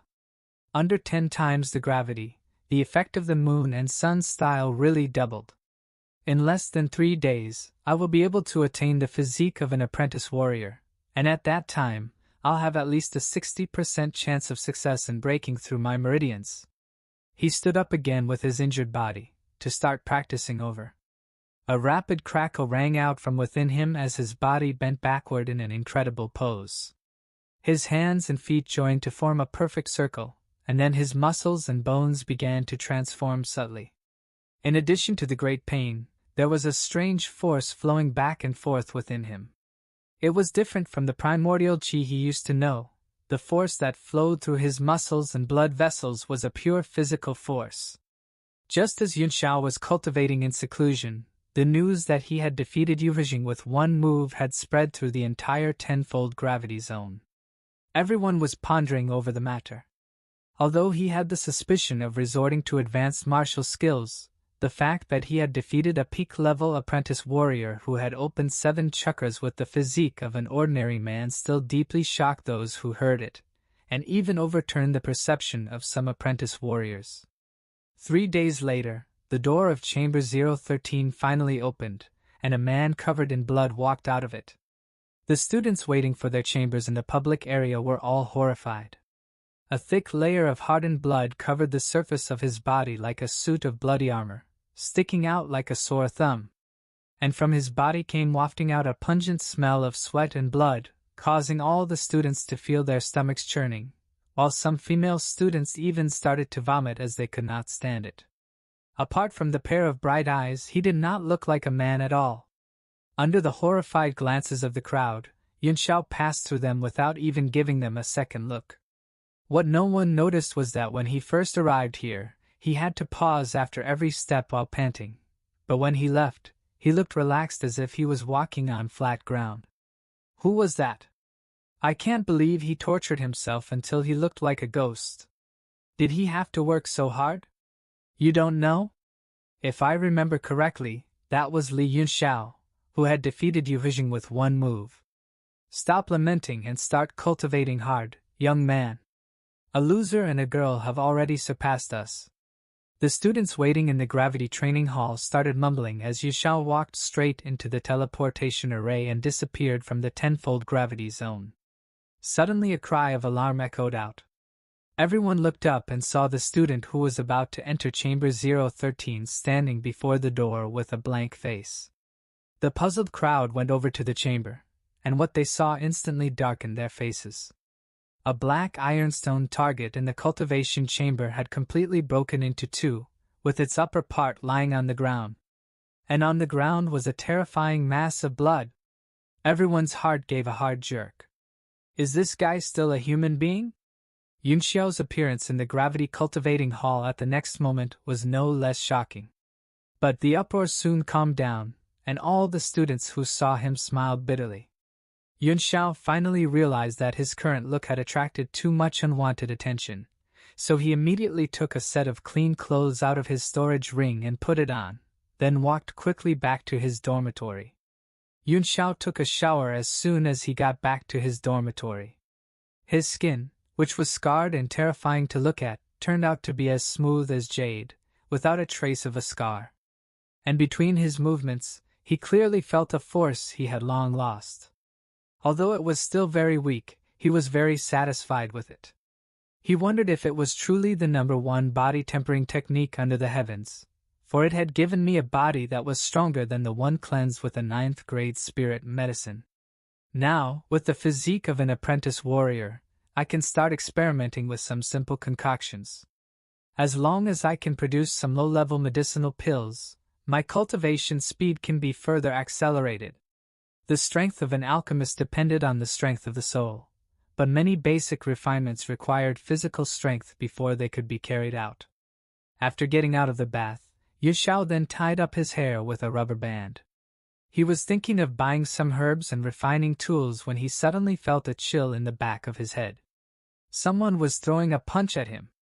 He snorted coldly and reached a hand behind his back without so much as looking, grabbing toward the incoming attack. A burst of force slammed him in the palm as he closed his fingers tightly and did a backflip, his right hand turning 360 degrees along with his body. The air rang with a bone-cracking sound, accompanied by a loud scream. The person slammed right into the ground. It was Han Bei. He turned around and cried out loudly, "Young Master Yun, it's me. My arm." Only then did Yunxiao see who the person was, and was stunned. Fatty Han? Han Bei winced in pain as he looked at his arm, which was so twisted that it appeared like a braid dough, and said sadly, "Young Master Yun, my arm is crippled." "Serves you right. Who asked you to sneak up on me?" Yun Xiao said crossly. Count yourself lucky that I've merely broken your bone into 7 pieces. Go to the infirmary later. You'll be all right in a few days. Yu Xiao closed and placed his hand gently over Fatty Han's arms as he asked, Why are you here? I saw you were a little odd last time, so I wanted to test you out. It was then that Han Bai said incredulously, Young Master Yun, your strength. Could it be that? Yu Xiao shook his head and said, I haven't opened my chakras yet. What do you want from me? Han Bai's eyes grew wide as he said disappointedly, You've become so strong, and yet you haven't opened your chakras? Where have you been hiding these days? Teacher Luo is looking for you everywhere. What does this little girl want from me? Is she going to send me to the gravity chamber? Yun Xiao said indifferently. Just as he spoke, he stretched Fatty Han's arm to settle the bones back to their original place. Fatty Han cried out in agony. He then fell over on the ground. I reconnected your arm for you, said Yun Xiao. Han Bai broke out in a cold sweat. Little girl, young Master Yun, you're not losing your mind, are you? If you want to die, just say it. Fatty Han instantly stood up, grabbed Yun Xiao tightly, and said one more thing, you might be in big trouble. Lan Fei's gone these days too, and I heard that he's cultivating in seclusion to break into the origin realm. You've crippled Du Feng and Luo Jia, so he'll be looking for you first when he gets out. Yun Xiao glanced at Han Bai, who looked worried and smiled. Just calm down. It's just the origin realm. It's just the origin realm? Han Bai said with anger and frustration. Do you know what the origin realm means? It means an individual has condensed primordial qi and become a real warrior. There's a big difference between warriors and us, apprentice warriors. Qinjin, Princess Ruxue, and I have been worrying about you for days, but look at you. It's just the origin realm, huh? Yun Xiao smiled faintly. He ignored what Fatty Han said and spoke in a serious tone. I have something more important that I will need you to do. What could be more important than this? Said Fatty Han. I'm going to buy something, but I'm short of money. Lend me some. Although Yun Xiao was the young master of the Li family, he had long been excluded from the family, and his pocket money was not much. Han Bai produced his bag of holding and poured out a pile of gold coins. There are about 200 or 300 gold coins here, enough to last you a year. Just Han Bai was about to leave, he turned to look at Yun Xiao and said, Are you really not worried at all? You know, there are over 3,000 freshmen in our intake, but only about 30 have made the breakthrough so far and become warriors. It is very dangerous. Oh, I'm worried, but it's no use worrying. How much money do you have now? Lend me it all and I'll pay you back some other time. Yun Xiao again ignored what Fatty Han said and gave out a sinister smile while waving at Han Bai. Young Master Yun, I can feel that you've changed a lot. I got to hand it to you. As he was about to reach the door and open it up, just then, a loud bang suddenly rang out, and his fat body was subsequently thrown flying back. He left a trail of blood in the air before falling to the ground next to Yun Xiao's feet, where he passed out. There was a distinct footprint on his bulging belly. A cold snort came from outside the door, and then a shadow was thrown over, falling next to Fatty Han. The man was covered in blood, his face swollen like a winter melon as he groaned in pain while being sprawled on the ground, muttering something that could not be understood. Yu Xiao stared at him for a while before he recognized the man as Qinjin. He raised his head to look at the door. It was Lan Fei. You piece of trash who has no idea of death or danger. More than a dozen people rushed in through the door, led by none other than Lan Fei. Li Yun Xiao, how dare you touch my men? Today, I'm going to cripple you completely. He walked proudly ahead, his energy rising with every step. By the time he came up to Yun Xiao, a bright light shone out of him, making him look mighty. It was the light of primordial qi, the sign of a warrior. Lan Fei strode confidently forward, his chest swelling with pride and determination. With each step, his energy surged, a palpable force propelling him forward. As he approached Yun Xiao, a radiant glow enveloped him, casting him in an aura of power and might. It was the unmistakable brilliance of primordial qi, a testament to his newfound status as a warrior. Behind Lan Fei, Du Feng's voice rang out, filled with urgency and desperation. His plea for vengeance echoed in the air, a stark reminder of past grievances. Yet, his discomfort was evident, his movements hindered by the burden of bandages wrapped tightly around his crotch. Beside him, Luo Jie seethed with anger, his features contorted with fury as he bristled with pent-up rage. Yun Xiao's gaze fell upon Lan Fei, his expression a mix of skepticism and disdain. He couldn't help but mock the ostentatious display of power, likening Lan Fei's glow to that of a luminous pearl. His attention briefly shifted to Han Bai and Chen Zhan, assessing their injuries with a sense of relief upon confirming they weren't fatal. However, beneath the surface, a simmering rage smoldered, his eyes betraying his murderous intent. Lan Fei recoiled at Yun Xiao's taunt, his bravado faltering momentarily in the face of such disdain. With a tremor in his voice, he issued a threat, his words dripping with malice as he demanded submission from Yun Xiao. The prospect of exacting revenge for Du Feng's suffering fueled his resolve, driving him to assert his dominance over his adversary. Yun Xiao's response was swift and cutting, his tone laced with cold fury. A surge of energy emanated from him, though lacking the overt power of primordial qi. It carried an undeniable force that sent shivers down the spines of all present.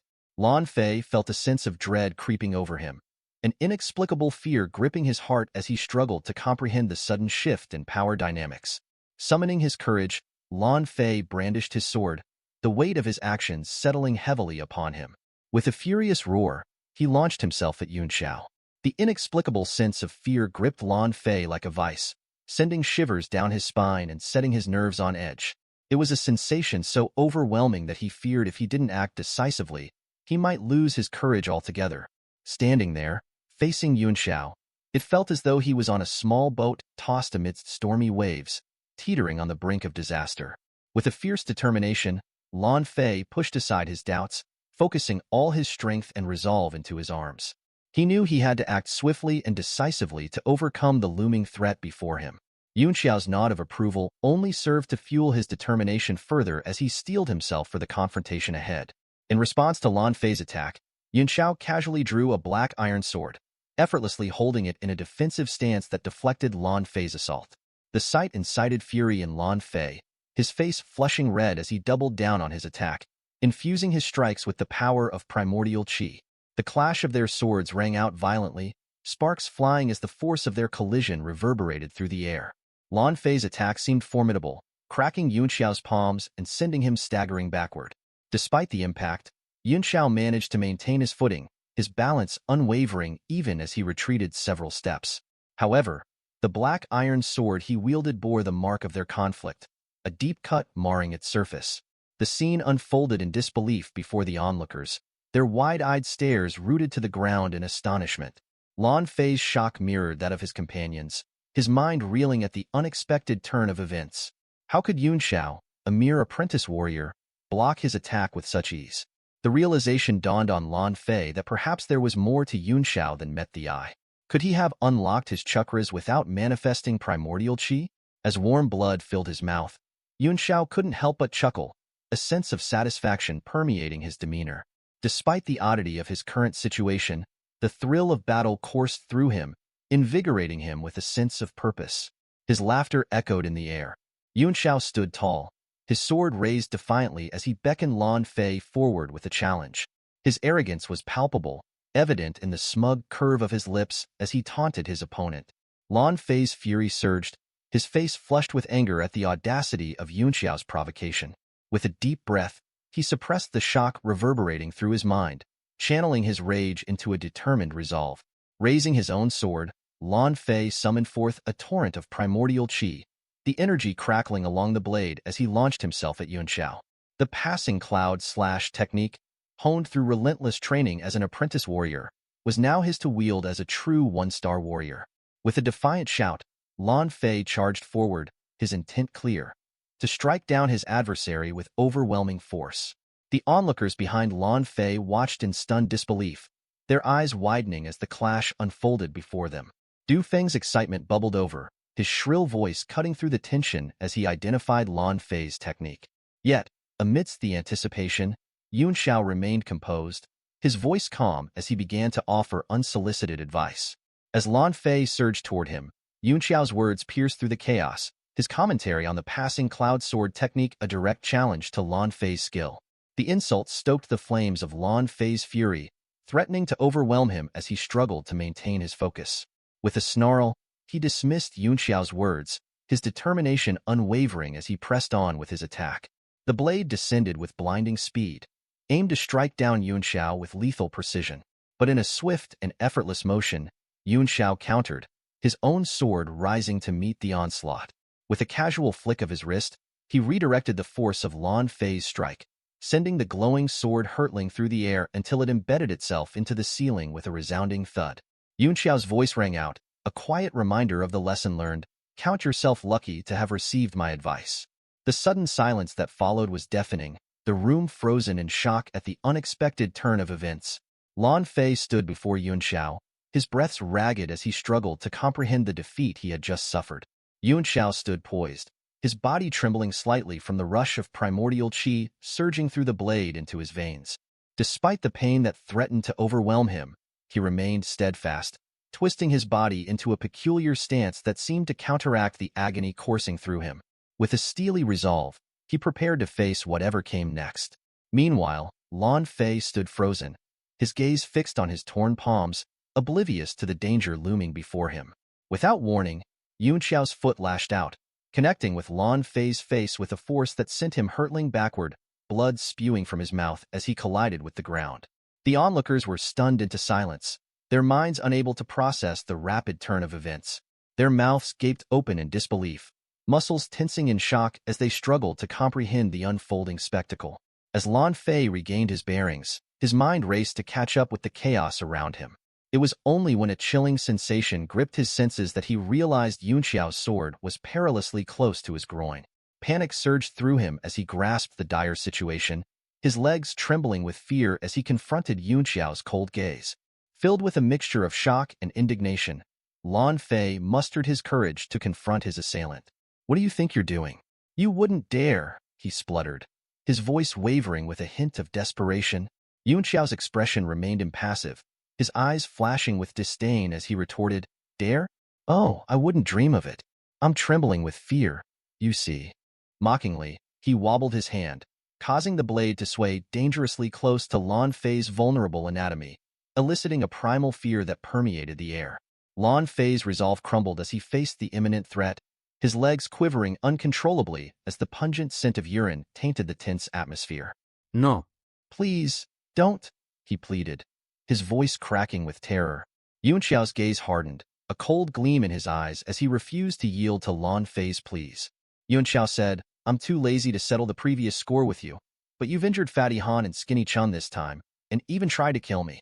Now, tell me, how am I going to swallow the resentment if I don't cut off your manhood? Please, I beg you. I'll do anything you say. Please be merciful." Lan Fei cried out, frightened out of his wits. After all, he was only a 15-year-old teenager, so his arrogance and courage were instantly gone at the prospect of losing his manhood. The dozens of students present, too, were all teenagers of apprentice warrior level. Although they had witnessed their boss, who was so lofty and mighty during normal times, lay wailing on the ground like a weakling and even peeing his pants, none of them thought of him a disgrace. Any man would be scared out of his wits in such a situation, especially when they stole glances at Du Feng and Luo Jia. Their faces turned extremely pale, and they all stood where they were, not daring to make a sound. Yun Xiao's words hung heavy in the air, his offer to spare Lan Fei's manhood in exchange for money slicing through the tension like a knife. Lan Fei's heart leaped at the lifeline dangled before him, a desperate hope blooming in the face of impending doom. Hastily, he reached for the storage ring on his finger, fingers fumbling in his urgency to remove it. But as panic seized him, the ring seemed to resist, clinging stubbornly to his finger despite his frantic efforts. With a glance that pierced through the crowd, Yun Xiao's demand sent shockwaves rippling through the onlookers. Each one hurriedly complied, their hands reaching for their own storage rings, eager to appease the ominous figure before them. As the rings were relinquished, Yun Xiao's gaze returned to Lan Fei, his demeanor cool and calculating.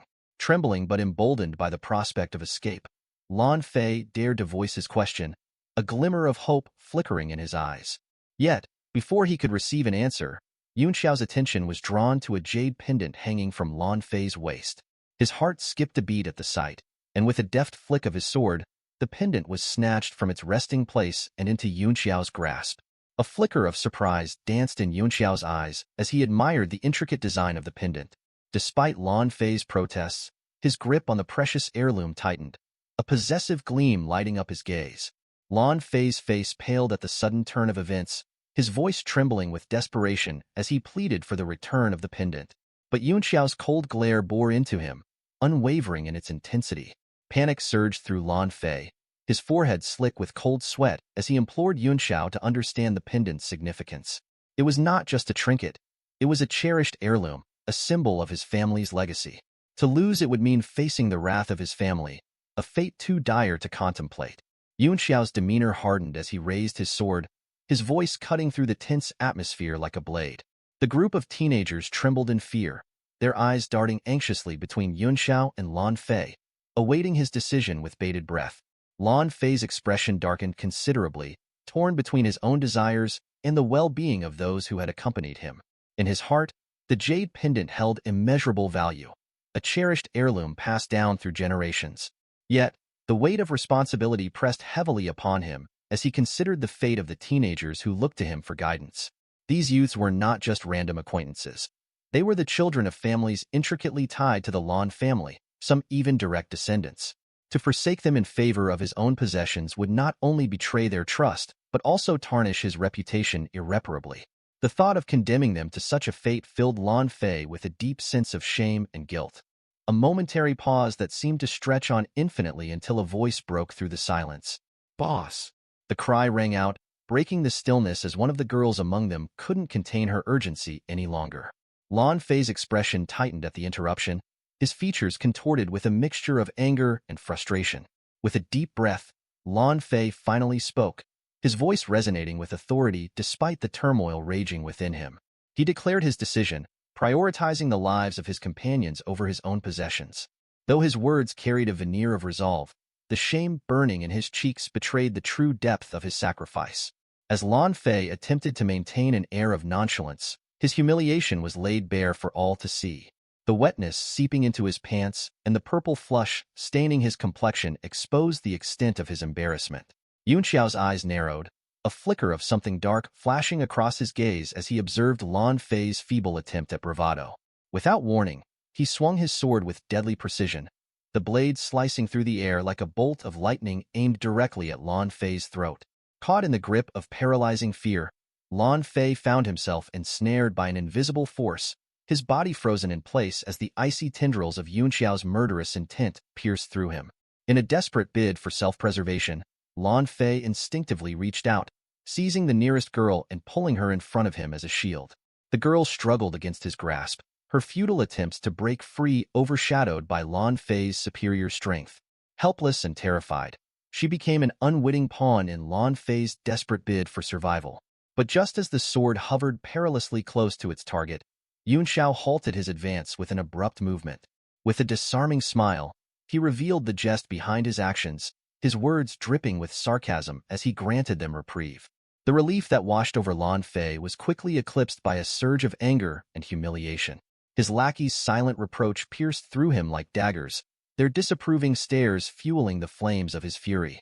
With a clenched jaw and blazing eyes, Lan Fei stormed out of Yun Xiao's dormitory, his heart heavy with resentment and indignation. He vowed never to set foot in that place again, his pride wounded and his reputation tarnished by the events that had transpired. Yun Xiao's fingers deftly clasped the jade pendant, his eyes alight with anticipation as he examined it closely.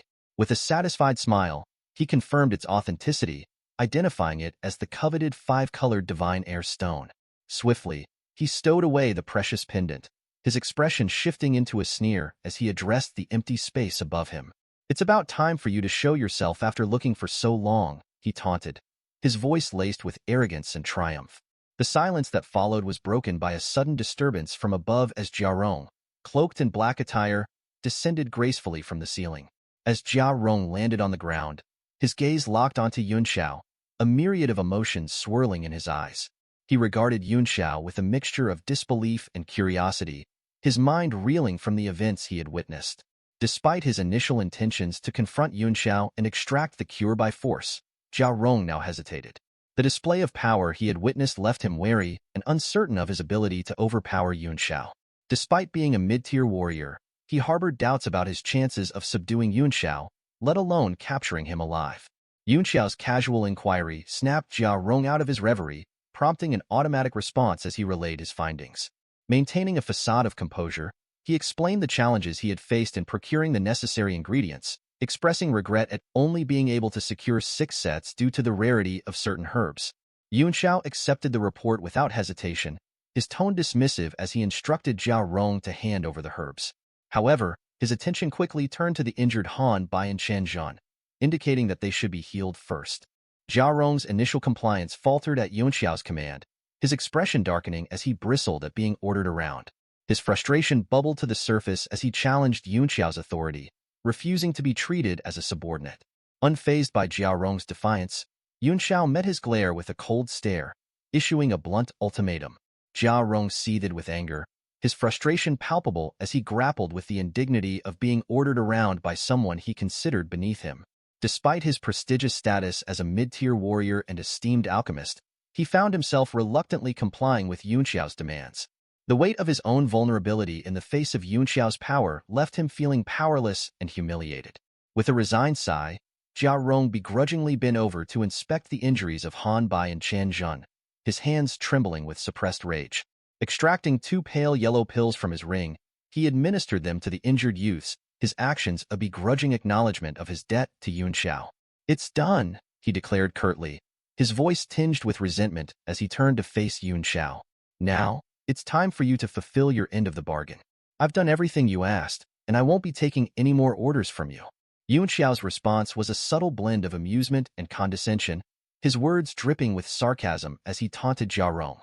The implication that Zhao Rong would eventually beg to be commanded by Yun Xiao only fueled Zhao Rong's frustration, prompting an outburst of anger. Enraged by Yun Xiao's insinuations, Zhao Rong accused him of deceit, his voice filled with indignation.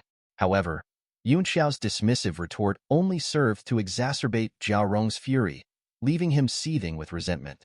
As Yun Xiao nonchalantly produced a piece of paper and sent it flying towards Zhao Rong, the force behind it took Zhao Rong by surprise.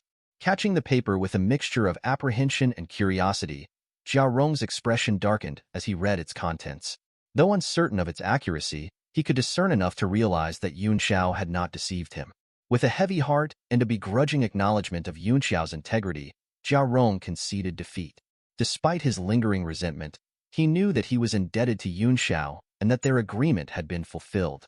With a final glance of disdain, Zhao Rong turned to leave, his pride wounded but his honor intact. As Zhao Rong made his way out, his steps heavy with a mixture of resentment and resignation, Yun Xiao's voice cut through the air with deliberate calmness.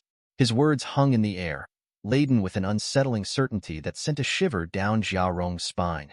The prescription can remove the toxin of both the Hellwind Stone and Blood Fame Orchid from your body without leaving behind any side effects, Yun Xiao stated casually, his tone betraying a hint of amusement at the revelation. But it was the next words that struck Zhao Rong like a thunderbolt, freezing him in his tracks. The mention of the regression of his soul power sent a chill coursing through his veins, his body going rigid with shock. The realization that his very essence, the soul power that defined him as an alchemist, had been corroded by the toxic substances he had been exposed to was a bitter pill to swallow. Yun Xiao's words painted a bleak picture of the future, one where the road to recovery was fraught with insurmountable obstacles. The prospect of spending decades in a futile attempt to regain his former prowess weighed heavily on Zhao Rong's mind, threatening to crush his spirit under its oppressive weight. The mention of a shortcut, however, sparked a glimmer of hope amidst the darkness. But it was a fragile hope, one that seemed almost too good to be true. Zhao Rong's skepticism bubbled to the surface, his voice trembling with uncertainty as he dared to question Yun Xiao's offer. Yun Xiao's response was swift and cutting, his words laced with disdain as he dismissed Zhao Rong's doubts with a contemptuous sneer. The implication that he would stoop so low as to lie to someone like Zhao Rong struck a nerve, stoking the flames of Zhao Rong's indignation. Zhao Rong's mind whirled with conflicting emotions, torn between disbelief and desperation. The allure of reclaiming his lost power in a mere 50 days was too tantalizing to ignore, even if it meant placing his trust in someone as enigmatic and untrustworthy as Yun Xiao. With a heavy heart and a sense of trepidation, Jiao Rong swallowed his pride and yielded to Yun Xiao's offer, his voice a shaky whisper as he beseeched Yun Xiao for reassurance. Yun Xiao's index finger rose, pointing assertively as he spoke, his voice carrying a cold, confident tone. His declaration cut through the air, landing squarely on Jiao Rong's ears, sending shivers down his spine. "It's not about recovering your soul power," he sneered, his eyes glinting with a sharp, calculating light. "It's about making you a real first-tier alchemist." Jiao Rong felt a lump form in his throat as he swallowed hard, his heart pounding with uncertainty. "What do you need from me so that you can help me?" he managed to stammer out, his voice trembling with a mixture of fear and curiosity. "Be my servant." Yun Xiao's words struck like a bolt of lightning, sending a surge of indignation coursing through Jiao Rong's veins. "Impossible," he retorted angrily, his pupils dilating with disbelief. "You're just an ignorant kid, and yet you want to make an alchemist your servant. How arrogant." Yun Xiao remained composed, his posture relaxed as he sat quietly on the stairs. An aura of natural authority surrounded him, emanating an air of superiority. With a hint of disdain in his eyes, he spoke coldly, "If it wasn't for my lack of strength right now, do you think you are qualified to be my servant? Even so, you are only qualified to be my servant for 50 days. After that, I want you to get out of my sight." Jiao Rong's mind reeled with shock, his thoughts spinning in confusion. Yun Xiao's words had left him speechless, his head swimming with a mix of disbelief and apprehension. "Oh heavens, what the hell is going on?" he thought frantically. "Who is this brat? A lunatic? But if he's a lunatic, how is he able to tell my problem with just a glance, and even has a way to solve it? I've searched through the whole Alchemists Association, but couldn't find a solution." Yun Xiao's faint voice cut through Jiao Rong's tumultuous thoughts. "Do you feel aggrieved about being my servant?" he asked, his tone almost mocking. "What rubbish, of course I feel aggrieved." Jiao Rong seethed inwardly, his mind racing with frustration and indignation. But before he could voice his protest, a strange golden light suddenly flashed in Yun Xiao's eyes, causing Jiao Rong's heart to skip a beat. As Jiao Rong's eyes widened in terror, he felt an overwhelming fear gripping his soul, as if he stood in the presence of a deity. His body trembled uncontrollably, and his legs gave out beneath him, collapsing onto the hard bluestone floor. Cold sweat coated his skin, and a weight pressed down on his very essence, preventing him from lifting his head or even uttering a word. The sheer magnitude of the sensation left Jiao Rong bewildered and terrified. How could a mere teenager exude such an imposing aura, one that seemed to emanate from the depths of his soul? Questions raced through his mind, but there were no answers to be found. The disdainful gaze of Yun Xiao pierced through him, leaving him feeling utterly insignificant, as if his very soul lay bare before this enigmatic figure. Yun Xiao's voice cut through the chaos of Jiao Rong's thoughts, offering him a choice. 3 breaths to decide his fate. The weight of the decision hung heavy in the air. Acceptance could lead to great heights, while refusal might result in a lifetime of regret. It was a pivotal moment, one that would shape the course of Jiao Rong's existence. Summoning every ounce of resolve, Jiao Rong clenched his teeth and made his decision. "I'm willing," he managed to choke out, the words carrying the weight of his fate. But as soon as the declaration left his lips, a wave of relief washed over him, and he collapsed in exhaustion, drained by the ordeal. Yun Xiao's eyes glinted with satisfaction at Jiao Rong's response. "Not bad," he remarked, a hint of approval in his tone. "Your decisiveness will serve you well." With a sense of finality, Yun Xiao acknowledged Jiao Rong's acceptance, cementing their newfound relationship. "Now that you have recognized me as your master," he declared, "I'll naturally not mistreat you." Yun Xiao's command echoed through the room as he flicked his finger, sending a sheet of paper gliding towards Jiao Rong. The paper fluttered in the air before landing gracefully in Jiao Rong's hands. With trembling fingers, Jiao Rong unfolded the paper, his eyes widening in shock as he read the contents. The instructions on the paper detailed a soul cultivation technique. Jiao Rong couldn't believe his eyes. A soul cultivation technique was rare and immensely valuable. It was a method to enhance one's spiritual power, a crucial aspect for alchemists. Jiao Rong's heart raced with excitement as he realized the potential this technique held for him. Yun Xiao's voice cut through Jiao Rong's reverie, dismissing the technique as trashy. However, he assured Jiao Rong that despite its humble origins, The technique was sufficient to elevate him to the coveted rank of a first-tier alchemist within a mere 5 days. This revelation sent a surge of hope and determination coursing through Jiao Rong's veins. Overwhelmed with gratitude, Jiao Rong addressed Yunxiao respectfully as Master, expressing disbelief at the incredible opportunity before him. Yunxiao corrected him, insisting on being called Young Master Yun. Despite the humbleness of the soul cultivation technique, Yunxiao promised ample rewards for faithful service. With a newfound sense of purpose, Jiao Rong carefully stowed away the precious paper in an exquisite jade box before tucking it into his storage ring. He bowed deeply to young Master Yun, his heart brimming with gratitude and determination. With a final farewell, he departed, his mind racing with anticipation for the transformation that awaited him. As Jiao Rong left the academy, he felt a sense of elation and wonder at the unexpected turn of events. The sky above seemed clearer, the sun brighter, and his heart brimmed with joy and excitement. The encounter with young Master Yun had left him with a whirlwind of thoughts racing through his mind. He pondered over the mysterious figure of young Master Yun. Who was this young Master Yun? How could he have employed such a potent technique on me? Jiao Rong mused. As an alchemist, he was well versed in the arts of the mind and soul, and he couldn't shake off the feeling of being manipulated. The revelation of the soul-cultivating technique left Jiao Rong astounded. In the world of alchemy, where the soul's power was paramount, such a technique was considered invaluable. It was unheard of for someone to possess such knowledge, let alone offer it freely. Jiao Rong couldn't help but feel a sense of disbelief and gratitude at his unexpected fortune.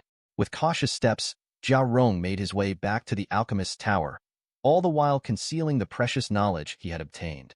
Despite his excitement, he knew the importance of keeping such information hidden, especially in the competitive world of alchemy. Yunxiao was seated on the floor, his thoughts consumed by introspection.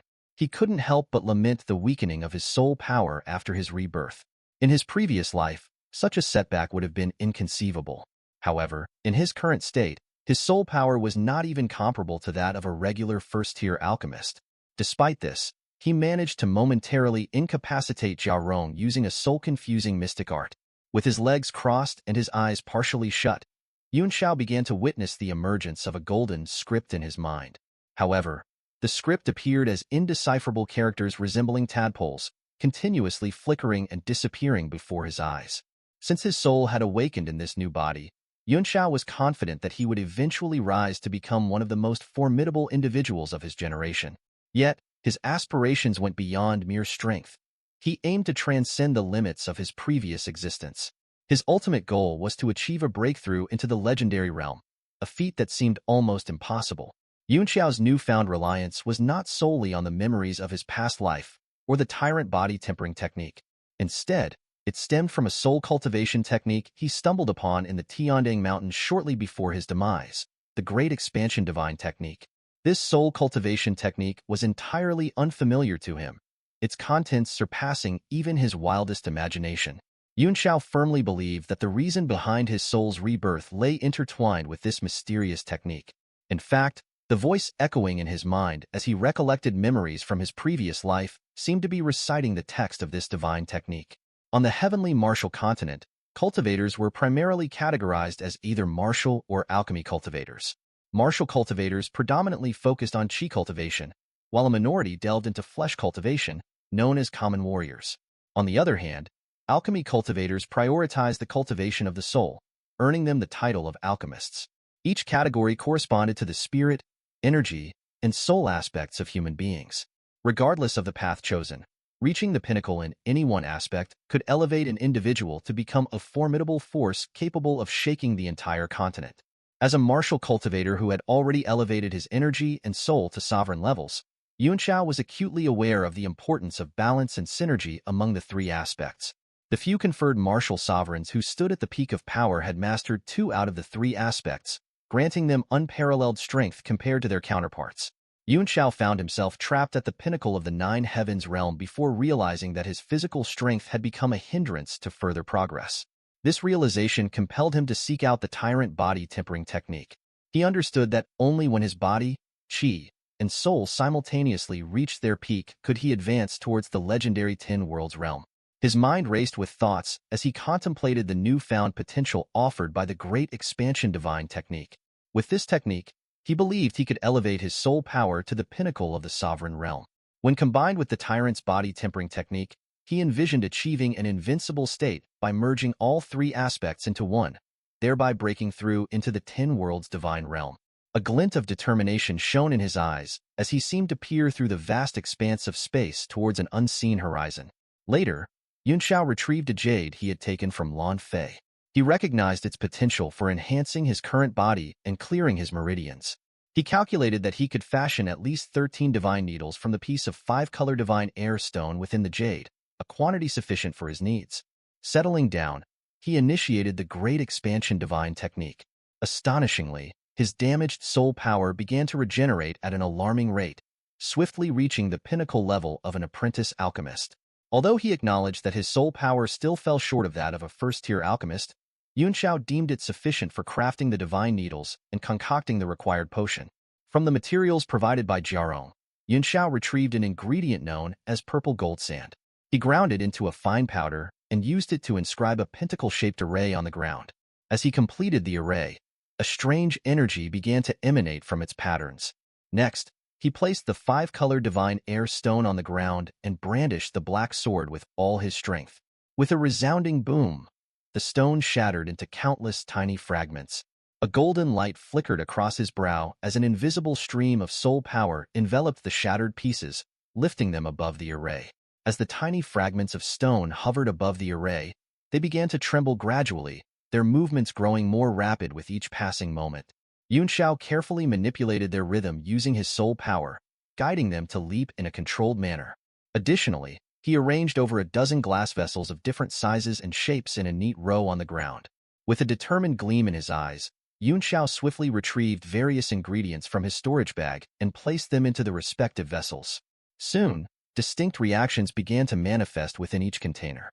The minute fragments of the divine stone crackled akin to frying beans as they melted into a thick, viscous substance upon the array. Meanwhile, gases of varied hues emanated from the vessels, and the liquids inside bubbled with colorful effervescence.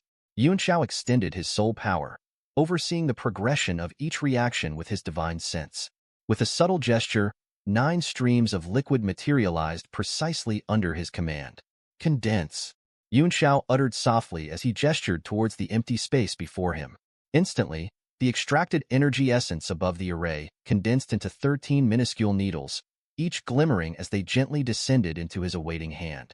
Following the formation of the needles, the 9 liquids merged swiftly, blending into a dark green solution. The atmosphere resonated with the cacophony of boiling sounds, and the temperature seemed to surge dramatically within an instant. Despite merely standing there, Yunxiao felt a gradual heat enveloping his body, seeping into his skin with intensity. Carefully, he retrieved the 5-color divine air needles and inserted them into his body one by one. With each insertion, he experienced a sensation akin to a force piercing through his skin and into his meridians. Yet, rather than pain, he felt an overwhelming sense of relief. As the potency of the potion permeated his being, it traversed his major meridians, gradually unclogging the damaged and desiccated invisible pathways. Suddenly, a muffled boom reverberated from within his body, signaling the instantaneous breakthrough of all his meridians. In that moment, Yunxiao sensed the pent-up power within his chakras finally being unleashed, flooding through his entire being. The room was aglow as Yunxiao's chakra radiated with brilliance, emitting 5 distinct streams of light. The entire space was bathed in the luminance of the chakras, casting an ethereal glow alongside the pale green mist that filled the room. Stepping out from the mist, Yunxiao couldn't help but lament, "It's a shame I've only unlocked 5 chakras." With utmost care, he stowed away the divine needles, noting their diminished size after just a single use. The potency of the 5-color divine air needles in stimulating the body's potential is truly remarkable. I must find a way to acquire the other 4 pendants from the Lan family, he resolved. After a moment of contemplation, he changed into fresh attire and departed the training room. Upon entering the hall, he encountered Chen Zhan and Han by emerging from another chamber. While their injuries had nearly healed, Chen Zhan's swollen face remained conspicuous. "Young Master Yun," they exclaimed simultaneously, their expressions a blend of shock and fury. "Lan Fei and his lackeys have gone too far," Han Bai growled. "To poison you with such intensity, does he dare to openly attempt murder?" Chunjin seethed with anger. I wish to rally 10,000 men and obliterate those insolent brats of the Lan family. Are you all right, young Master Yun?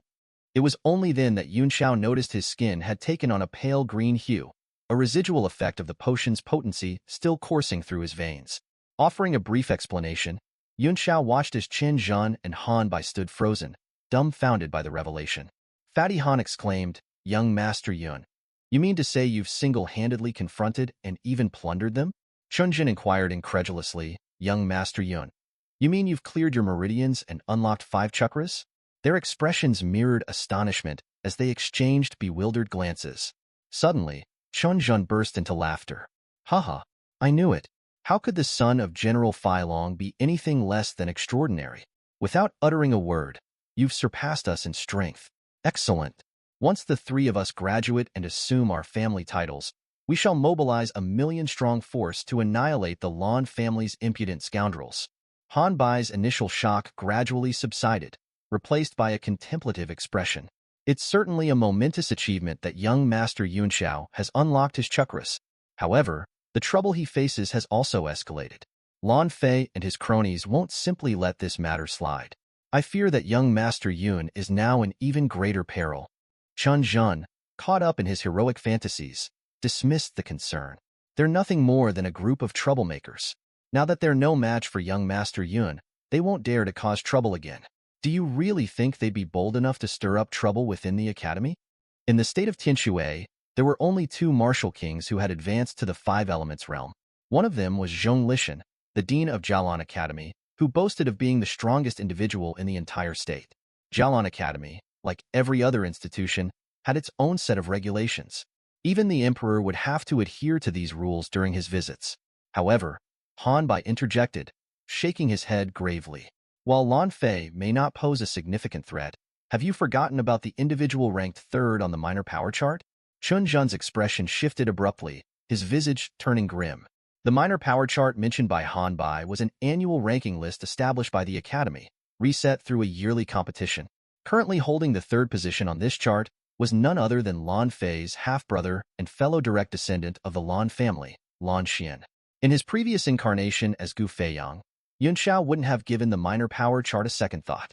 After all, he was an unparalleled expert, ranked 3rd across the entire continent. Han Bai continued with a wry smile. Lan Xian is set to graduate this year. He's reputed to possess formidable strength and is rumored to be striving to break through into the 2 forces realm. Chun Zhan's apprehension grew. He's aiming to become a martial master? If he succeeds, he'll be eligible to join the Guardian of the State immediately upon graduation. He's truly remarkable. Isn't Lan Xian merely 18 years old? Han Bai nodded solemnly, acknowledging the rarity of an 18-year-old martial master, especially in the state of Tianshui. At the pace he's advancing, there's a strong possibility that he'll rise to become the deputy commander of the Guardians. Qin Zhan's expression grew even grimmer. As a martial master, he wouldn't concern himself with such trivial matters, would he? He probably won't personally intervene, Han Bai speculated. We still have some time before the break. Hopefully, we can manage until he graduates. A faint smile played on Yun Xiao's lips as he spoke with a glint of determination in his eyes. You can trust that he'll come to me. But even if he doesn't, I'll seek him out. In his heart, Yun Xiao sneered, because I can't wait to lay my hands on the piece of 5-color divine air stone he carries. Meanwhile, inside a refined building within the academy, Lan Fei seethed with fury. Uncle, I can't let this slide. Wang Feng's demeanor turned cold as he rebuked. Shut your mouth, you fool. You nearly made a grave mistake. Thankfully, Lan Xian is currently in seclusion, or your mother's efforts would have been in vain. Lan Fei's initial shock gave way to disbelief. Is it really that serious? I just want Lan Xian to help me teach that worthless trash a lesson and vent my frustration. Wang Feng's tone dripped with sarcasm as he retorted. Vent your frustration? Huh. And you still have the audacity to address him as Brother Xian? You're as foolish as they come. That piece of trash from the Li family is inconsequential. Your true adversary is Lan Xian. Now that you've lost the token of the family's direct descendant, you'll face the family's wrath. At best, you'll be reprimanded and fall out of favor. However, if they take this matter seriously, you may even be demoted to a branch member. Panic washed over Lan Fei's features. What should I do? He pleaded. his voice tinged with fear. You have to help me, uncle. Wang Feng, with a serious expression, squinted his eyes slightly as he addressed the situation at hand. Don't fret. You're my sister's son after all. If I don't lend you a hand, who else would I help? His tone conveyed a sense of responsibility mixed with familial obligation. However, he quickly reminded himself of the constraints imposed by his position as a teacher within the academy. But as a teacher, I can't simply discipline a student without just cause. Even I would face repercussions. The junior class assessment is approaching in 7 days. You mentioned this troublemaker hasn't activated any chakras yet. I'll request to oversee the assessment as the chief examiner. If he fails to demonstrate any chakra activity, I'll have grounds to expel him according to academy regulations. Once he's out of here and on his way home, that's when we'll make our move. We'll reclaim the token and deal with him as we see fit. His lips curled into a sinister smile as he plotted their next steps.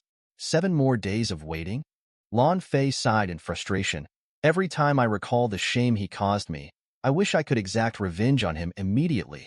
I swear, I'll make him regret ever crossing me. Wang Feng, unimpressed by Lan Fei's impulsive outburst, retorted with a hint of disdain. If you can't endure this minor setback, how do you expect to accomplish anything significant? I'm genuinely concerned for my sister. You're leagues behind Lan Xian. His words dripped with coldness, emphasizing his disappointment in Lan Fei's lack of composure compared to her sibling. Lan Fei's face turned pale, his knuckles white as he clenched his fists so tight that his nails dug into his flesh. The pain was a mere distraction from the rage boiling inside him. All right, I'll follow what you said, uncle. His voice trembled with a mix of fear and determination. But Yunxiao is not going to have an easy time during this period. I have a way to make him lose all standing and reputation, but I need your help, uncle. Wang Feng looked at his nephew with a flicker of doubt in his eyes. What do you plan to do? He asked, curiosity and skepticism warring within him. Lan Fei leaned in close, a venomous smile creeping across his face as he whispered his plan into his uncle's ear. Each word dripped with malice and cunning, painting a picture of deception and ruin for Yunxiao. As Wang Feng listened, his eyes widened in surprise, and then a slow, sinister smile spread across his face.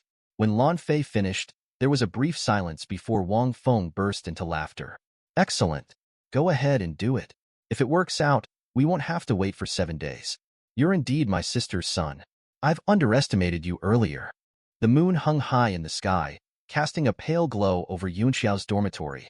Inside, Yunxiao sat cross-legged, deeply immersed in cultivating the great expansion divine technique. His mind was serene, and his divine sense, far superior to that of ordinary people, spread out like an invisible net. Suddenly, his brows furrowed. Who's sneaking around? He muttered, sensing the presence of 2 men lurking outside. Their stealth might fool ordinary people, but to Yunxiao, their presence was as clear as day. Could they be thieves? He pondered. With a fluid motion, he stood up and moved towards the door. As he pushed it open, something pink fluttered down, landing softly at his feet. He picked it up, frowning slightly as he examined the pink envelope. To Yunxiao was written on the front in beautiful, elegant strokes, and a faint, sweet fragrance wafted from the paper. Curiosity piqued. Yunxiao ripped open the envelope. Inside was a love letter, but it contained only 4 lines of a poem, each word carefully chosen, evoking a sense of longing and admiration. Yunxiao's eyes narrowed slightly as he read the lines, and a proud figure flashed through his mind. He couldn't help but smile. Maple Grove, he murmured, already setting off in that direction, his mind racing with thoughts of who might have sent the letter. Moments after Yunxiao left, 2 shadowy figures appeared in front of his dormitory. They moved with practiced silence, each step calculated. One of them, a slender man with nimble fingers, quietly took out a key. After a few tries, he managed to unlock the door. They slipped inside, their movements quick and efficient. After a few minutes, they emerged, carefully locking the door behind them. Their hands were empty, carrying nothing that would suggest they were thieves. Moments later, Yunxiao reappeared at his dormitory door, his eyes narrowing as he recognized the 2 figures sneaking away. They were lackeys of Lan Fei, ones he had encountered before. With a sneer curling his lips, Yunxiao pushed open the door and scanned his room. He soon found something under the blanket in his bedroom that rendered him speechless. A pile of colorful and fragrant women's undergarments and underpants. Well, Lan Fei, he muttered, his mind quickly piecing together the plot. It was a clear attempt to frame him, to sully his reputation with a scandal. "Since you want to play dirty," he said coldly, "I'll play with you." His eyes gleamed with determination as he quickly disappeared from the room, setting his own plan into motion. An hour later, Yunxiao's figure could be seen speeding toward Maple Grove. This vast area, covering hundreds of acres, was one of the most beautiful landscapes in Jialan Academy. By day, it was a place of cultivation and learning, but by night, it transformed into a sanctuary for secret trysts. Tonight, the moonless, windy, and cool season made it the perfect cover for hidden activities. As Yunxiao stepped into the grove, he extended his divine sense, detecting more than 30 pairs of men and women scattered throughout the area. Their whispers and barely audible noises filled the night air, but Yunxiao paid them no mind. Suddenly, a faint cry for help pierced the night. The voice was soft but reached Yunxiao's ears with clarity. Under the dim moonlight, he saw a young girl with a veil draped over her body, her face a mask of terror. Her clothes were torn, revealing patches of her fair skin, and her eyes were wide with fear, evoking a deep sense of pity and urgency in Yunxiao's heart. "Stop there, you little. It's your blessing to have been chosen by me," a gorgeously dressed man shouted as he rushed from the grove, his face twisted with anger and ferocity. He reached out, attempting to grab the girl. The girl, her face full of desperation and hope, spotted Yunxiao and hurried towards him. "Help me, senior," she cried, her voice trembling with relief. She seemed ready to throw herself into his arms, seeing him as her savior.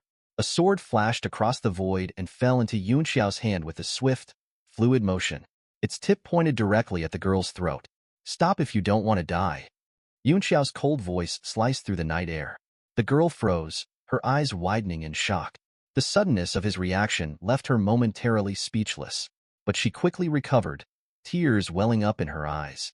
"Help me, senior," she pleaded, her voice breaking. "Someone wants to molest me." Tears, as large and clear as pearls, rolled down her cheeks, making her look even more pitiable.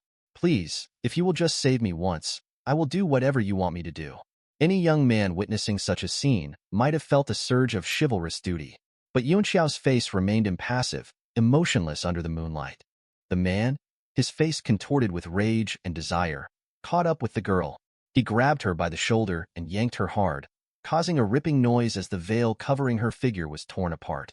Her exposed skin shone pale in the moonlight, and she cried out in distress, "Senior, please, help me." The man dragged her to the ground, her cries of anguish echoing through the grove. In that moment, his eyes flashed with a trace of confusion, as if he were battling some inner conflict. But the fierce, predatory look quickly returned, and he growled, "Get out of here now, boy. I'm about to do my thing. Help me, help me." The girl's distressing cries continued, each one more heartbreaking than the last. Yunxiao's eyes, which had been slightly closed, opened fully. A small smile played on his lips. "Don't worry, my dear," he said softly. "The rescue will come soon." Upon hearing Yunxiao's words, a glimmer of hope flickered in the girl's eyes. She hurriedly struggled to her feet and trotted straight to Yunxiao, not bothering to cover her exposed skin. The man's eyes also showed a trace of delight, but he kept up his fierce facade. "Boy, how dare you snatch this girl from me? Do you know who I am? I'm Lu Tian, the son of Lu Siki, the commander of the Imperial Guard." "Oh, so you're Lu Tian," Yunxiao said with a knowing smile. He then turned to the girl. "The rescue I mentioned is not me, but them." "Huh? Them?" Both the girl and Lu Tian were taken aback. Suddenly, a group of people rushed out of the woods, surrounding the trio. "Lu Tian," roared Chenjun, the leader of the group. "How could you do such a terrible thing? Teacher Feng, you saw what happened just now. This brat is simply an animal." Lu Tian's face paled as he realized the gravity of his situation. The mention of Teacher Feng made his legs weak. Under the moonlight, he saw a middle-aged man at the forefront, his hair bristling with rage. This was none other than Feng Buping, the dean of students, known as the god of slaughter, for his strict and merciless ways. Lu Tian cried out in fear, taking a few steps back before collapsing to the ground. "What's going on? How did this happen?" The girl, still bewildered, looked around in confusion. Even Lan Fei and his lackeys, hiding in the shadows and ready to jump out, were dumbfounded. Why was the dean here? "Lu Tian, you animal!" Feng Buping's voice thundered through the grove. In a flash, he was in front of Lu Yitian. A loud slapping sound echoed as Lu Yitian was sent flying, his scream of pain ringing out. The serene night in Maple Grove was suddenly shattered by Han Bai's loud roar, echoing through the trees. "We can't spare this animal. Let's beat him to death. Let's beat this rascal who tried to rape his junior to death." His words stirred the growing crowd, and more people began to converge on the scene. Chen Zhen led a dozen men towards where Lu Yitian had fallen, and soon the sound of fists meeting flesh and Lu Yitian's cries of pain filled the air. Feng Buping turned his attention to the girl. "Are you all right?" he asked gently. "What's your name? Why were you with this animal?" The girl, still in shock, struggled to find her voice. "My name is Mengwu." Yun Xiao stepped forward, his demeanor changing abruptly. He smiled warmly at Mengwu, but his actions betrayed a sinister intention. "Don't be afraid, my dear. Look, you are sweating all over with fright." He pulled her into his arms, holding her slender waist tightly with one hand, making it impossible for her to escape no matter how hard she struggled. His other hand began to wander, touching her abdomen. "You," Mengwu stammered, her face flushed with embarrassment and anger. She tried to push away from Yun Xiao, but his grip was unyielding. Her body blocked Feng Buping's view, and she was too terrified to shout out, resorting instead to desperate struggling. Yun Xiao's strength was overwhelming, and Mengwu soon found herself unable to escape. Tears welled up in her eyes, but this time they were genuine, and her body trembled with real fear and humiliation. Feng Buping, misinterpreting her distress, thought she was suffering from mental trauma. "Don't be afraid," he said kindly. "I'll certainly redress your grievance." Fortunately, Yun Xiao sent someone to inform me in time. Otherwise, the consequences would be unimaginable. "Yun Xiao, you take care of Mengwu here. I'll go and take a look at that animal. Why is there no more sound? He couldn't have been killed by those people, could he?" Yun Xiao, enjoying the moment with Mengwu's tender body, smiled and said, "Go ahead, Teacher Feng. Mengwu is in good hands now." Mengwu shuddered, crying out in her heart, "Don't leave, Teacher Feng. Don't leave me here." But strangely enough, she couldn't make a sound and could only sob quietly. Feng Buping nodded and walked toward the commotion around Lu Yitian. A crowd had gathered, pointing and whispering among themselves. Meanwhile, hiding far away in the grove, Lan Fei and his men were at a loss. Apparently, Li Yunxiao is behind all this. Du Feng said angrily. "What now, boss? I suggest we rush out and save Yitian, or he'll be killed." "Save my A**s. Lan Fei slapped him on the head and growled, "You brainless pig. We'll be caught in the net if we walk out right now. There's nothing we can do but sacrifice Yitian. Anyway, with Feng Buping here, he's not going to die." His eyes nearly burst into flames as he turned to the other two men and asked, "Have you put everything in the right place?" The two teenagers who had sneaked into Yun Xiao's dormitory to hide the incriminating undergarments nodded in unison. "Yes, we've put everything under his blanket. You can count on us, boss." Lan Fei's eyes gleamed with a grim coldness. "Li Yunxiao, while you might have escaped this, let's see how you're going to deal with the next one." Yun Xiao casually glanced in the direction where Lan Fei had disappeared, the corners of his mouth curling into a knowing smile. At this moment, Mengwu had given up all resistance. Her body went limp, her sobs quieting as she resigned herself to her fate. Just then, a commanding voice rang out from afar. "Stop it!" Feng Buping's voice cut through the tension like a knife. Seeing the group approaching, Yun Xiao felt it would be inappropriate to continue taking advantage of Mengwu. He gently picked her up and whispered softly, "Don't be afraid. It's all right now. That rascal has been completely crippled." Mengwu, still clinging to Yun Xiao, was trembling with a mix of anger and helplessness. Her head was buried in his chest, tears soaking through his clothes. The weight of her humiliation and the chaos around her left her feeling utterly defeated. The crowd's gaze was heavy and judgmental, and she could only wrap her arms around Yun Xiao, feeling a deep sense of shame and resentment. Feng Buping approached with Lu Yitian, who was barely conscious. Lu Yitian's face was a mess of bruises, swollen and disfigured from the beating he had received. His once arrogant demeanor was replaced with the pathetic whimper of a broken man. Feng Buping's expression was serious as he declared, "He's crippled." Yun Xiao's eyes flickered with a mixture of curiosity and disdain as he surveyed Lu Yitian's battered form. He exchanged a glance with Han Bai, who was standing nearby. The unspoken communication between them was clear. Han Bai's brutality had left its mark, and Yun Xiao's response was one of cold amusement at the savagery displayed. Han Bai met Yunxiao's gaze with a fierce glare, as if to say, "This is what you wanted. Leave this place now, all of you." Feng Buping commanded with a voice that brooked no argument. His gaze swept over the crowd, a mixture of authority and frustration evident in his tone. "I'll report what happened here to the dean. Liu Yiqian brought this upon himself, and he can't blame anyone else." He turned to Yunxiao, his brow furrowing slightly. "It's not appropriate for you to be holding her like that. Do any of you know her?" The question hung in the air as Feng Buping scanned the group of onlookers. Many of them were students, including several girls who had been part of couples caught in the act. They shifted uncomfortably, avoiding eye contact as the tension in the air grew palpable. Amidst the crowd, a girl named Lu Feifei spoke up with a mix of concern and recognition. "She's Mingwu. We are from the same dormitory."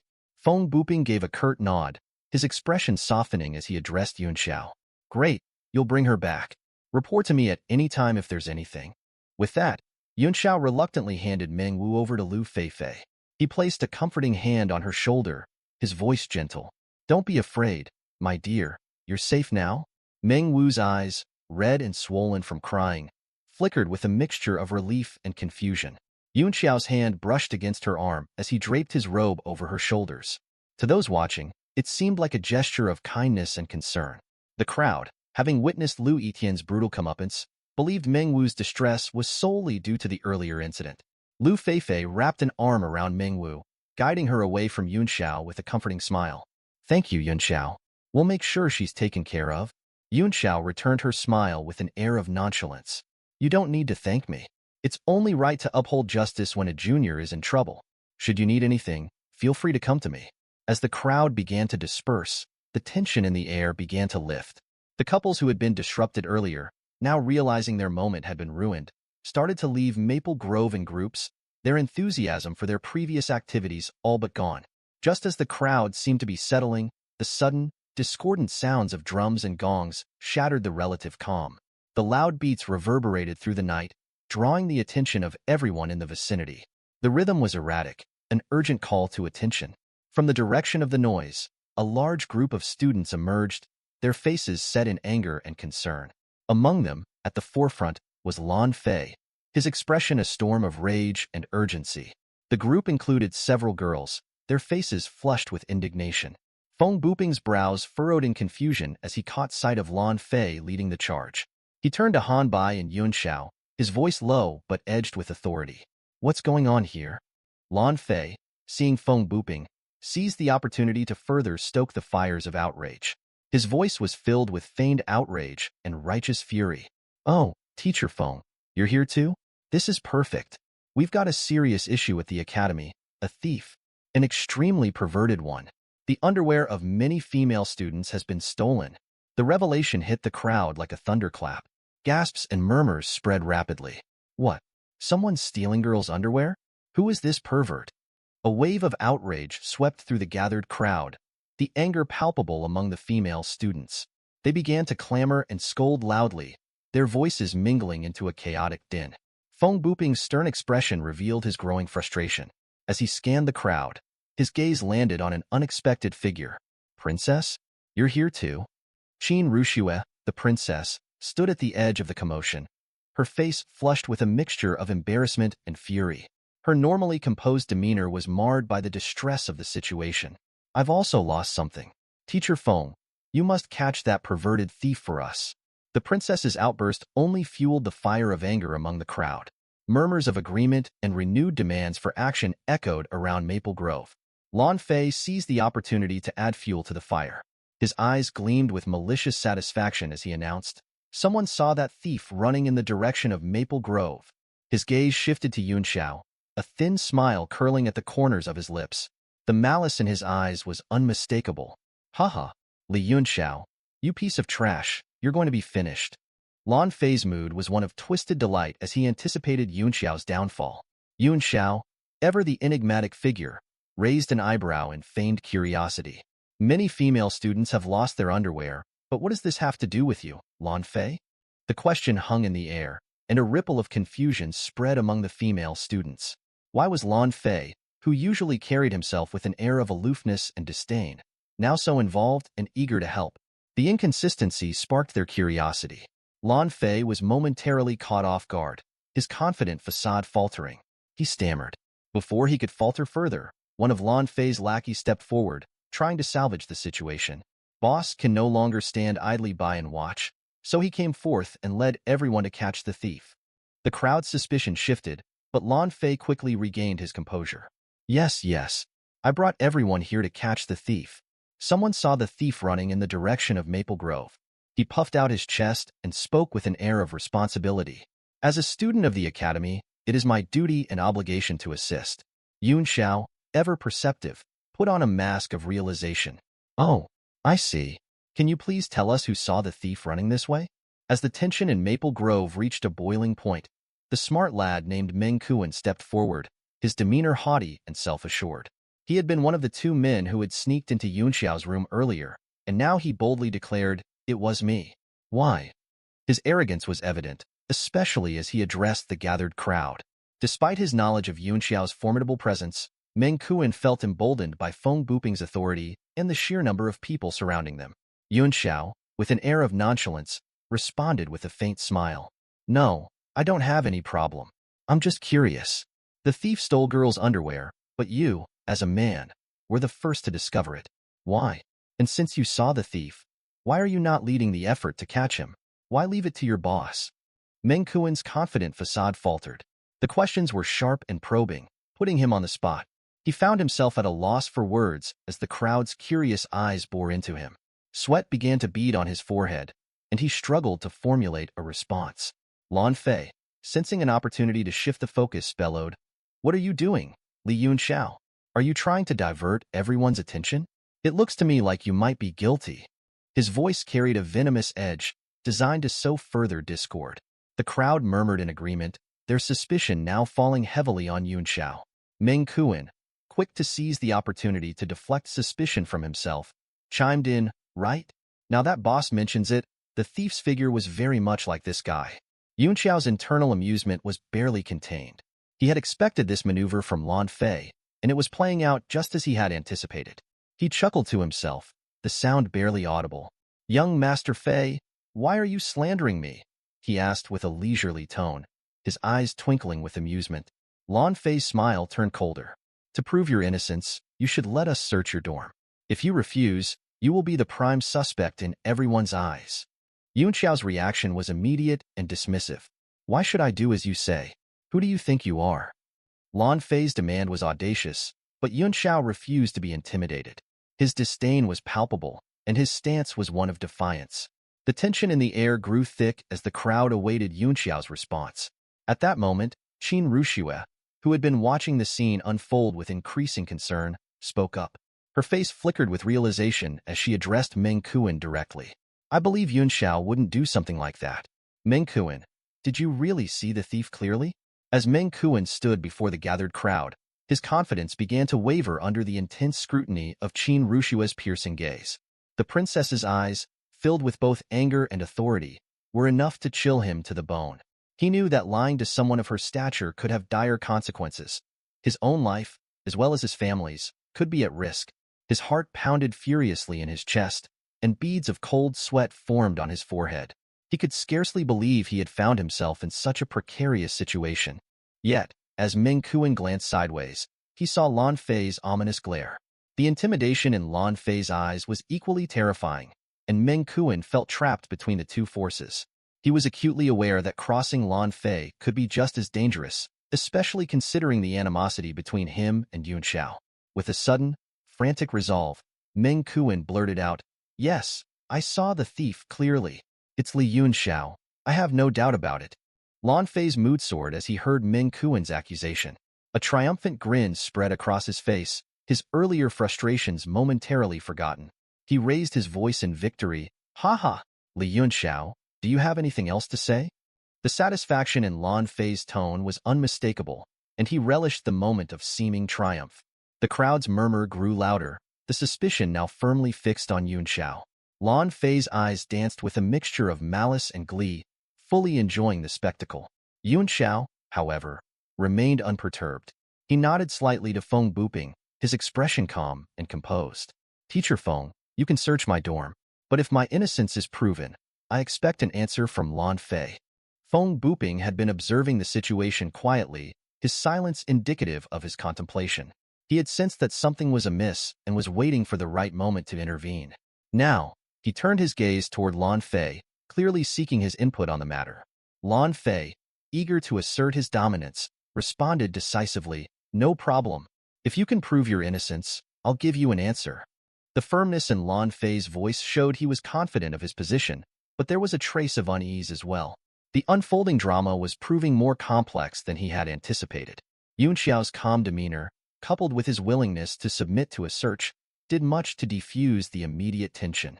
He looked to Feng Buping with an expression that suggested he trusted in the dean's fairness and impartiality. "In that case, I believe in Teacher Feng's fairness," Yun Xiao said with conviction. As the tension in the air began to settle, Rushue's face reflected deep worry. Her brows were furrowed, and her normally composed demeanor was marred by unease. She had witnessed the chaos and the accusations thrown at Yun Xiao, and was troubled by the possibility of an innocent man being unjustly punished. Yun Xiao, sensing the unease among the crowd and the skepticism directed toward him, decided to address the situation with boldness and conviction. He raised his voice, his tone filled with a fervent sincerity that resonated through the night air. "Don't worry, princess. There is a righteous spirit pervading the heaven and earth. I, Li Yunxiao, am open and above board, and I don't believe evil can prevail over good." His declaration was met with a wave of murmurings from the crowd. The intensity of his words and the earnestness in his voice began to sway the opinions of those around him. The female students, in particular, found themselves reassessing their views. A guilty person would hardly possess such a commanding and righteous demeanor.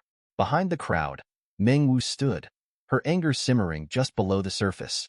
Her encounter with Yun Xiao had left her deeply disturbed, and she struggled with the conflicting emotions that churned inside her. Despite Yun Xiao's outward display of righteousness, Manhwa knew what she had experienced. Rushue ground her teeth and stamped her foot. Her instincts told her that something was terribly wrong, that the situation was not as clear-cut as it appeared.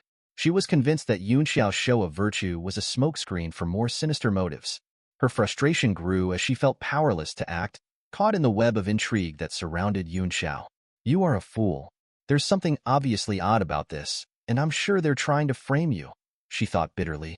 In a flurry of murmurs, students quickly gathered around, their curiosity piqued. In minutes, over 100 people had amassed outside Yun Xiao's dorm. Teacher Wang, what are you doing here?" Yun Xiao's voice was cold as he glared at Wang Feng, who lounged nonchalantly by his dorm door. Wang Feng, still half asleep, replied lazily, "I heard about the thief causing a ruckus. Thought I'd check it out." "Oh, Director Feng, you're here too?" Feng Buping's expression darkened. Experience told him that something was amiss. Yun Xiao's lips curled into a smirk. "Oh, so you decided to show up at my dorm?" Meng Kuan mentioned the thief headed toward Maple Grove. "Teacher Wang, you must be incredibly perceptive to know we'd come here." "Impressive." His tone dripped with sarcasm. Feng Buping's face grew even colder. "Wang Feng, what's really going on here?" Wang Feng snorted, a smug grin on his face. "I'm here to catch the thief just like you. This pervert's a menace. Once we catch him, I say we expel him right away to prevent any more trouble." Feng Buping's eyes narrowed. "If anyone tries to frame a student unjustly, I'll make sure they face the consequences." His reputation as the god of slaughter wasn't just for his enforcement, but also his commitment to justice. Wang Feng's smile remained. "Fairness is key. Once we catch the thief with the stolen goods, I'll report straight to the dean." He knew that with the dean's backing, any complaints could be easily dismissed. Yun Xiao's expression grew serious. "Since even Teacher Wang is so committed to fairness, I'm at ease. Everyone, be my witnesses." He produced a key, unlocked his dorm door, and gestured grandly. "Feel free to search." Wang Feng's eyes narrowed as he sensed Yun Xiao's nonchalance. But when he noticed Lan Fei's confident demeanor, he felt reassured. "Search the room." "Meng Kuan, why don't you help search?" Meng Kuan put on an act, pretending to search the living room before heading to the bedroom. Feng Buping's stern gaze tracked him, his voice a low growl. "Anyone caught planting false evidence will be expelled immediately." "I'll go check too," Rushue declared angrily, trailing after Meng Kuan. She suspected a scheme and intended to intervene if necessary. Wang Feng's eyes gleamed coldly. "Since trust is in question, let's all go in together." He stepped out, following Rushue and ensuring that any manipulation would be immediately exposed. Since everyone's so eager to inspect my bedroom, let's all go in. Yun Xiao stood up, leading the way with a commanding stride. A dozen people surged after him, all converging on the bedroom. Meng Kuan's face went ashen as he turned the blankets in the room. His worst fear was realized. The undergarments he'd hidden were gone. He quickly understood why Yun Xiao seemed so calm. Lan Fei barged in with a sneer. Meng Kuan, search every corner. Miss nothing. Sweat pouring down his face, Meng Kuan stumbled over to Lan Fei and whispered urgently. What? Lan Fei's eyes widened with shock. His roar reverberated through the room, making everyone flinch. Meng Kuan's legs shook uncontrollably under Lan Fei's murderous gaze. Meng Kuan, why are you standing there? Didn't your master order you to search the room? Yun Xiao's voice was dripping with mockery. Wang Feng's eyes narrowed, catching the unsettling shift in the atmosphere. His disappointment was palpable as he announced coldly, this room is too small. There's nothing here. Li Yunxiao must be innocent. The thief is still at large. Feng Buping's gaze hardened as he scrutinized Yunxiao, his thoughts unreadable. Rushue sighed with relief, but felt a pang of frustration. He must have known this was a setup all along. I wasted my time worrying, she thought bitterly. Seeing that their scheme had unraveled, Wang Feng lost interest. Since Li Yunxiao is clear, let's disperse, he said dismissively. Leaving so soon? Yunxiao's voice was laced with sarcasm. Teacher Wang, you mentioned the thief is still out there. Don't you want to find them? Wang Feng's face was icy. The campus is vast, and with no witnesses or evidence, catching the thief now is nearly impossible. The academy will handle it. Yunxiao's smile was cold. Who said there's no witness? Meng Kuan claimed he saw the thief. Could he be lying?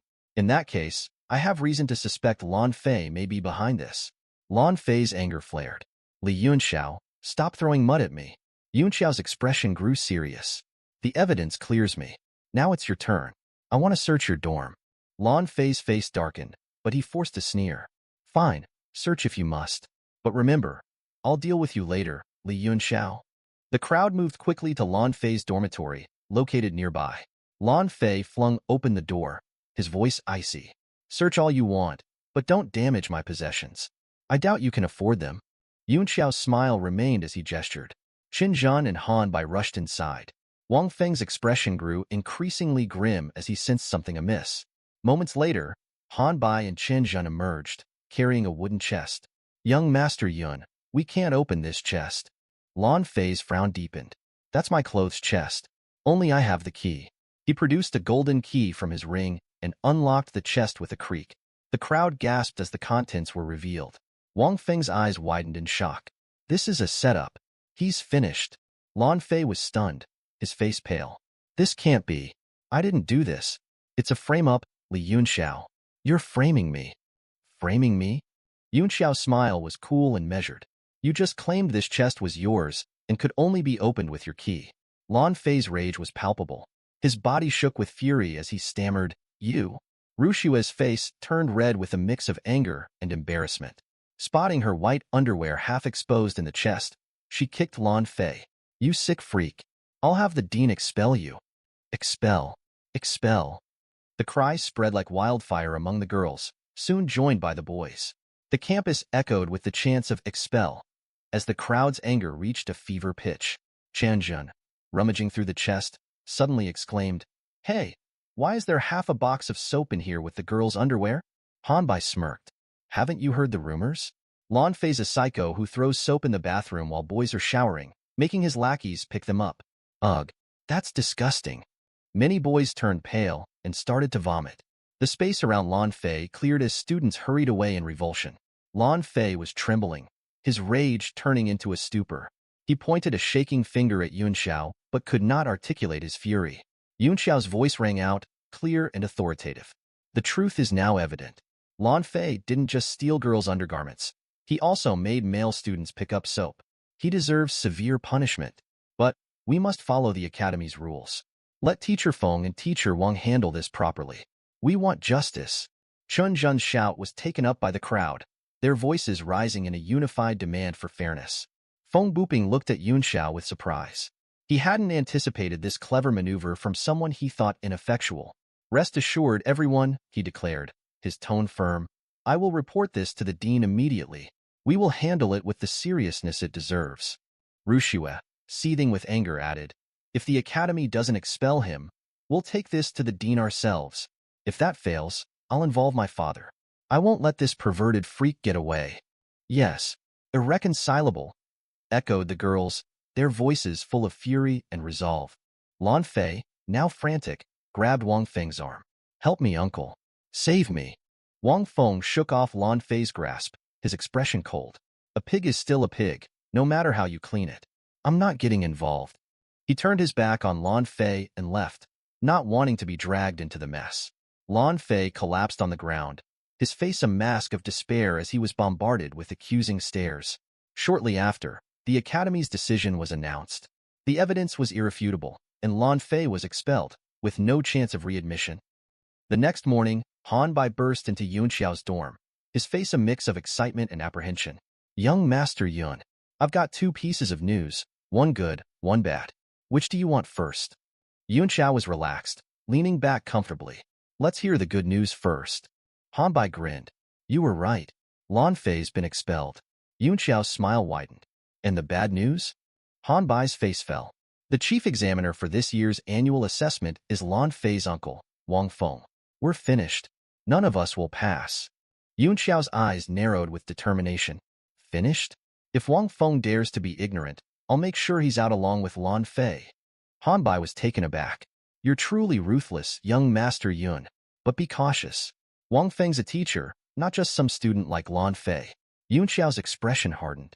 I don't care who he is, a 5-eyed cock or a 3-legged feline. What's Lan Xian up to these days? Han Bai's face paled. You've reminded me. Lan Xian's declared he'll avenge his brother. We're in serious trouble now. Yun Xiao's eyes sparkled with a hint of amusement. Oh, that's great news. His mind was already on Lan Xian's coveted 5-colored divine air stone. After dismissing Han Bai, Yun Xiao grabbed his heavy sword and set off for the gravity chamber. Meanwhile, on the 4th floor of the alchemist's tower, an intense examination was underway. Luo Yunshang stood amidst a tempest of heat, her gaze locked on a massive tomahawk floating before her. The weapon glowed a fiery red from the intense flames, radiating scorching heat that filled the room. Sweat dripped from Yunshang's brow as she endured the heat, while the seated examiners remained unaffected by the oppressive warmth, protected by an invisible barrier. With a decisive motion, Yunshang scattered a cloud of golden dust around the tomahawk. The golden dust sizzled upon contact, causing the weapon's color to intensify, yet it seemed to fluctuate ominously, emitting low, rumbling sounds. The temperature soared, and the examiners exchanged whispers, their eyes widening in surprise. Yunshang's eyes shone with determination despite her exhaustion.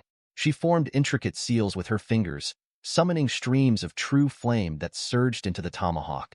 The weapon, previously unstable, began to stabilize, drawing in the golden dust with a powerful, magnetic pull. The room felt as if a mountain had descended upon them, the tomahawk now emanating an overwhelming, steady pressure. Condense. Yunshang's voice rang out, firm and commanding. Fall, she added, directing 2 beams of light from her fingertips into the weapon. The intense heat and weight of the tomahawk vanished as it swiftly shrank into a miniature axe, falling gently into her palm. With a joyful smile, Yunshang approached the seated masters and, with both hands, presented the mini-axe to the white-bearded Su Han. Master Su, please have a look. Su Han's eyes swept over the mini-axe, and he smiled warmly. No need for further examination. This sun-smashing axe has achieved the 1st tier of superior weapon. Yunshang, you've passed the assessment. Applause erupted from the other masters, their faces beaming with approval. Yunshang's joy was palpable. Thank you, Master Su, and all of you masters. Su Han's gaze softened. This is all you're doing. I'm just curious. How did you manage to melt karmit into red copper? You failed at this step in previous assessments. The other examiners looked on, intrigued, as Yunshang prepared to explain her breakthrough. Yunshang's mind flashed back to Yunxiao's face and his smooth, confident voice. Red copper is inherently metal, but it leans towards the fire element, giving it excellent melting ability for karmit. Many alchemists prefer karmit for upgrading red copper weapons. But add sky crystal sand into the mix, and everything changes. Sky crystal sand is water-based, neutralizing red copper's fire attributes. The more you add, the harder it becomes to melt karmit. The solution? Treat sky crystal sand as an impurity and use refinement essence to purge it. Su Han's eyes widened in realization.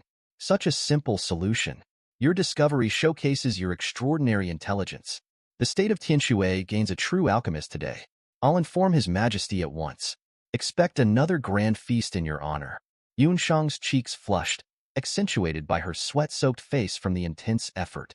Master Su, please let His Majesty know I prefer to avoid such publicity. Yinlei, positioned behind Su Han, chuckled. This is a remarkable achievement. We must celebrate. Yunshang, you're the most gifted young alchemist in Tianshui. In just 3 years, His Majesty has honored you twice with feasts. Only Lord Yangdi before you has had such distinction. In Tianshui, anyone achieving first-tier alchemist status or entering the Three Powers realm received a royal feast. Yunshang had been honored 3 years ago for reaching Great Martial Master. Yunshang hurriedly replied, You flatter me, Master Yin. I'm just a lesser alchemist compared to Lord Yangdi. Su Han stroked his beard with a knowing smile.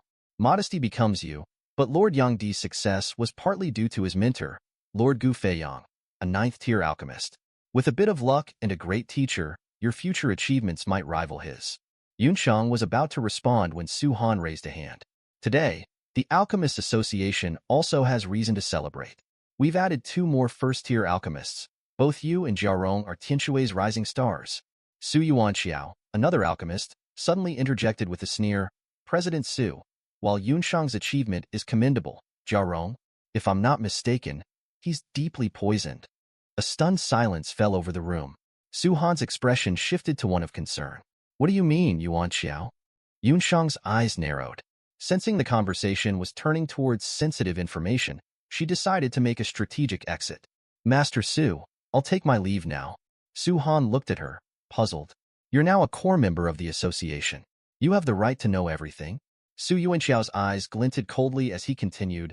Jiarong was found to have used Hell Windstone during his last assessment, a prohibited material. Gasps filled the room. The Hell Windstone was notorious among alchemists for its dangerous properties. Yinlei's face darkened as he spoke. Yuanxiao, be careful with your accusations. I know you've had conflicts with Jiarong, but this is a serious claim. Proof is needed before such accusations. I'm accusing him of nothing? Su Yuanxiao sneered, his voice dripping with disdain. The Hell Windstone's toxin has likely seeped into his marrow by now. I've investigated his recent purchases, antidotes, and he's been frantically trying to buy detoxing pills, the legendary 4th-grade alchemical pills that neutralize all toxins and are so rare they're practically priceless.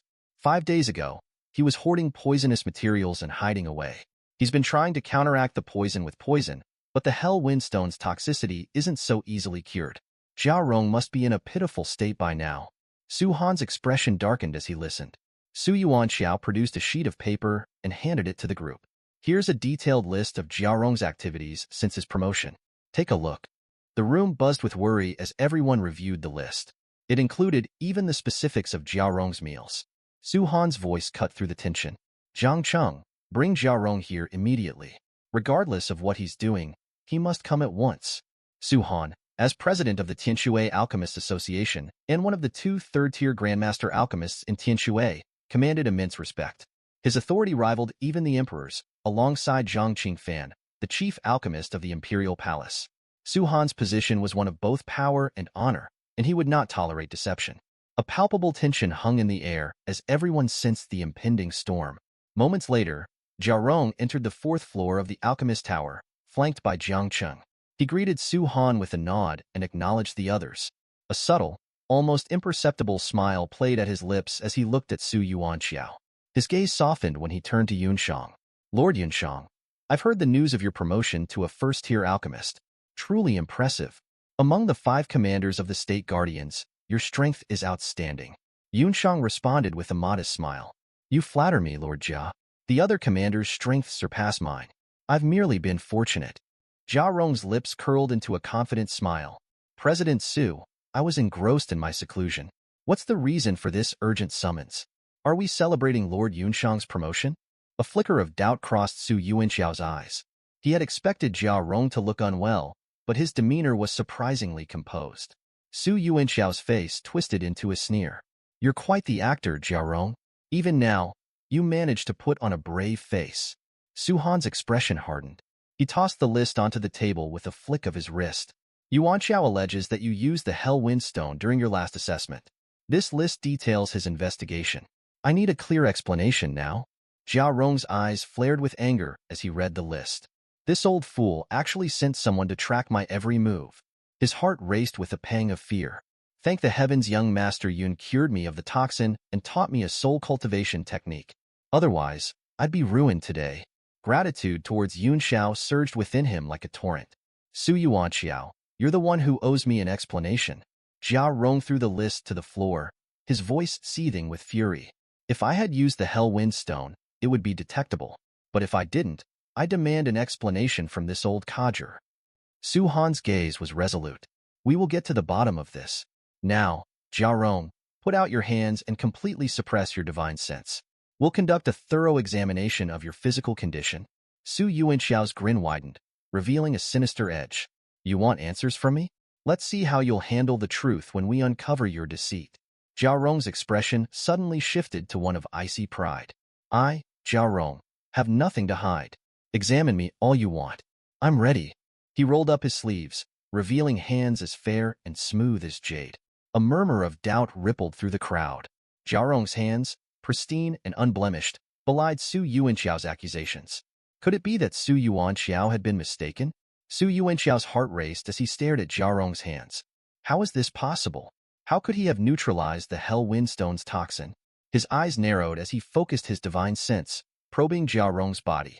I'll expose you, faker. Even if you've cured the toxin, your soul power should still reflect your true alchemical level. As almost everyone directed their divine sense into Jia Rong, his fearless demeanor remained unchanged. He regarded Su Yuanxiao with a cold, mocking gaze, as if watching a clown perform. Moments later, Su Han's face grew severe. Yuanxiao, it's time for you to explain yourself. Su Yuanxiao's face twisted in panic. This can't be right. He was poisoned by the Hell Wind Stone? I'm certain of it. His divine sense frantically scanned Jia Rong's body, his frustration mounting with each passing second. Hey, have you seen enough? Jia Rong's voice thundered through the room. A powerful surge of soul energy erupted from his mind, slamming into Su Yuanxiao's divine sense with a shockwave that distorted the air. Su Yuanxiao's eyes widened in shock as the force made him recoil, his divine sense frantically retreating. But Jia Rong's energy followed, invading his mind and causing his soul to shudder violently. Su Yuanxiao's face contorted in pain as he spat out a mouthful of blood. How is your soul power so formidable? He gasped, his voice trembling with fear. Jia Rong's lips curled into a cold, mocking smile. I'm a true alchemist. Naturally, my soul power far surpasses those of pretenders like you. Su Yuanxiao's rage flared, and he coughed up another spurt of blood. Fine, fine, fine. His repeated insistence seemed to drain the vitality from his eyes, leaving him looking frail and defeated, as if all his energy had been sapped.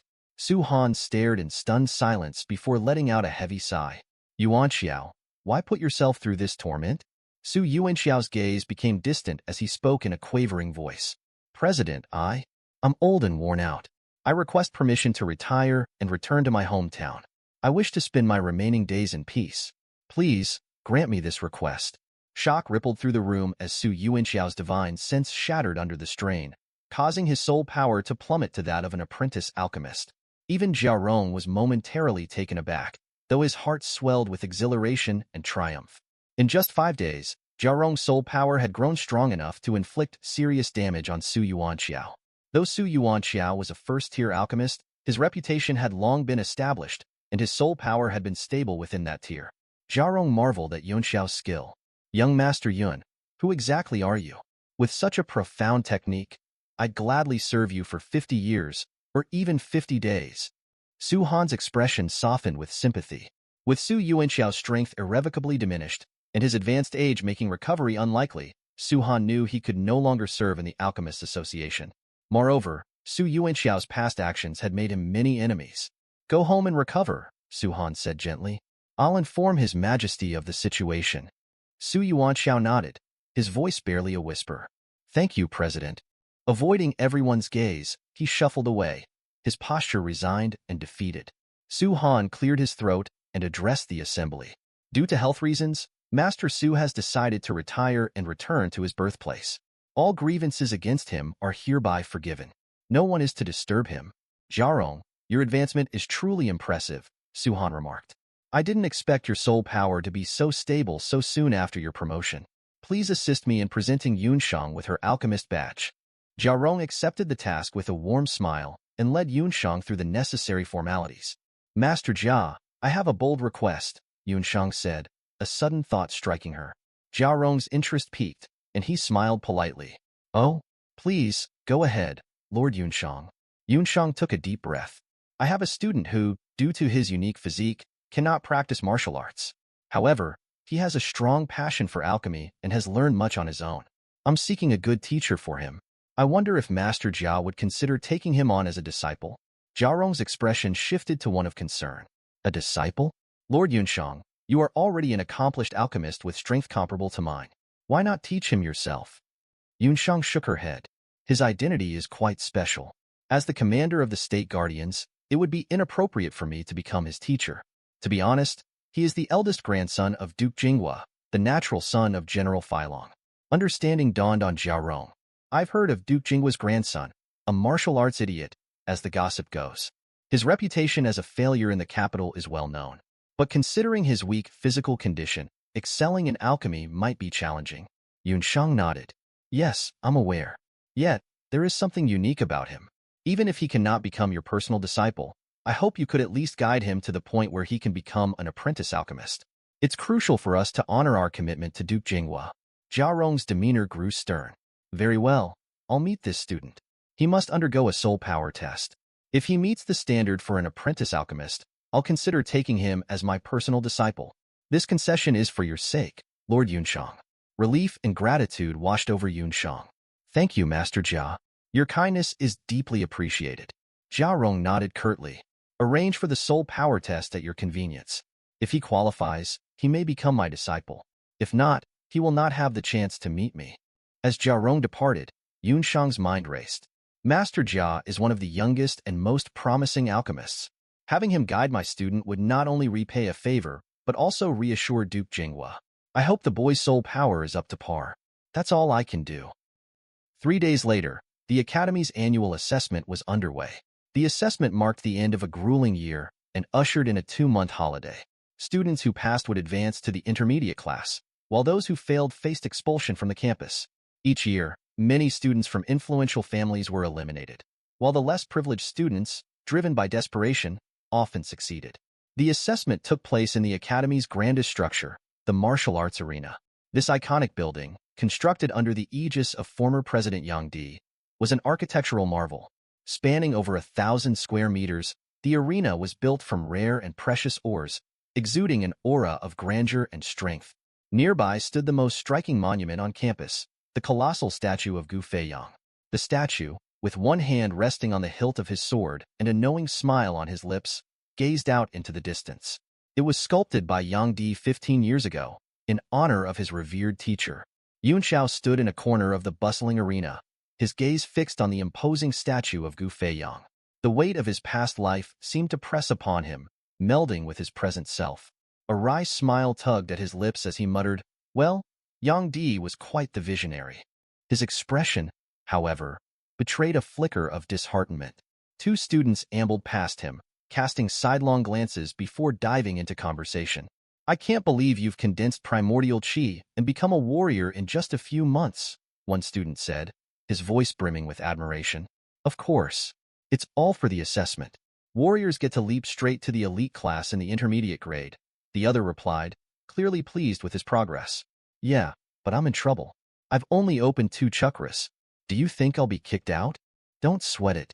Even if you've only opened 1 chakra, you're set to advance. Look at that guy over there, the so-called young master of the Li family. He's toast. Are you sure the Li family's young master is going down?" "Absolutely. This is Jialan Academy. Even the emperor has to play by the rules here." Yunxiao's eyes darkened with irritation. He muttered a curse under his breath, but chose not to engage with the bystanders. He moved swiftly toward the arena, where a throng of students and spectators had gathered. Their excited chatter and pointed fingers directed at the examinees filled the air. "Why are you so late, young Master Yun?" Han Bai approached him, an edge of impatience in his voice. Yuan Shao frowned, surveying the crowd. Why are there so many people? Han Bai's gaze was cold. They're here to watch us. Our class has always been mocked as the trash-stricken class. Students from the poorer classes are here to see how many of us will fail. Over a dozen of our classmates have already given up and gone home. Yuan Xiao's eyes swept over the arena. It was clear that only a fraction of the original crowd remained. Many of the students from influential families had bright futures, regardless of their performance, while those from less fortunate backgrounds were eager to witness the downfall of their rivals. As the excited murmurs filled the air, Wang Feng's voice cut through the noise, commanding attention. The assessment is about to begin. If you're not here now, you're disqualified. Teacher Luo is in seclusion, so I'll be presiding over the assessment today. His eyes flashed with a hint of malice as he continued, this year, there's a new rule. In the past, passing required either opening chakras or delivering a punch with over 1,000 caddies of force. This time, you need to do both to pass. Fail either requirement and you're out. Wang Feng's gaze lingered on Yuan Shao. He knew Yuan Shao was likely capable of exceeding the 1,000 caddies mark, given his recent performance against Lan Fei. A glint of cold determination flashed in Yuan Xiao's eyes as he stood resolutely. Who wants to go first? Wang Feng's gaze swept the crowd, landing with palpable intensity on Yuan Shao. His eyes were sharp and assessing, clearly aiming to unsettle him. Shang Wanqing, Du Feng, and their cohort observed from the sidelines, their expressions tense. Since Lan Fei's expulsion, Shang Wanqing had taken over as their leader. Yet, Yuan Xiao's recent display of power had left them wary and reluctant to confront him. Yuan Xiao met their stares with a fierce glare. What are you staring at? Want me to make you regret it? He snapped, his voice edged with menace. He then pushed through the crowd, moving toward the center of the arena. Shang Wanqing and his group instantly averted their gazes, their fear palpable as they gritted their teeth, seething with silent anger. Yuan Shao turned to Wang Feng with a contemptuous smirk. You want us to show both open chakras and strength exceeding 1,000 caddies? Watch closely and learn something. With a cold, determined grin, Yuan Xiao's heart chakra began to glow with a vivid green light. As he advanced, the air around him shimmered with an ethereal brilliance. With each step, another chakra illuminated. First step, the root chakra flared. Second step, the sacral chakra burst. Third step, the solar plexus chakra glowed. Wang Feng's expression shifted from arrogance to disbelief. His eyes widened as Yuan Shao continued. Fourth step, the heart chakra ignited. Fifth step, the throat chakra blazed. Sixth step, the third eye chakra shone with an intense indigo. By the seventh step, the crown chakra erupted. A halo of 7 glowing dots encircled Yuan Xiao's head, bathing him in a spectrum of colors. The entire arena was awash in his radiant light, casting him in an almost divine aura. 7. He's opened all 7 chakras, gasped a spectator. This is unbelievable. I thought he was a lost cause. Another murmured, incredulous. A so-called loser now stands just 1 step away from the origin realm. Wang Feng's face was a picture of stunned disbelief. He had thought Yuan Xiao's defeat of Lan Fei was due to external aids or techniques of brute strength, dismissing the possibility of genuine skill. How could he have unblocked his meridians? Wang Feng muttered in shock. I remember the Li family hired a 4th-tier alchemist for him with no success. Yuan Xiao's friends and allies were ecstatic, their faces lighting up with joy. The murmurs of astonishment from the crowd grew louder. Watch closely. A punch with over 1,000 caddies of strength is nothing compared to this. Yuan Xiao declared confidently. Without warning, Yuan Xiao launched forward. The ground, paved with diamond-like rock, shattered explosively under his force, fissures spreading like spiderwebs. He pulled back, then swung his fist with lightning speed, striking the strength-measuring rock. Boom! A thunderous explosion echoed through the arena. The impact left a deep dent the size of a watermelon on the rock surface. The crowd fell into stunned silence, their eyes wide with disbelief. Impossible! Someone cried out. He left a mark on the ground and on the rock with his punch. Another exclaimed. I thought only a warrior could achieve such feats. That mark is enormous. Even a newly advanced warrior couldn't manage that, a spectator shouted. He must be using some sort of incredible martial technique. The arena was abuzz with disbelief, particularly among the students from the prestigious classes. Their eyes were wide with astonishment, as though they had never seen Yuan Shao before. Han Bai and Chen Zhan stood in stunned silence, their their faces reflecting the shock of witnessing Yunxiao's aura, illuminated by the 7 chakras, and his punch with over 1,000 caddies of force.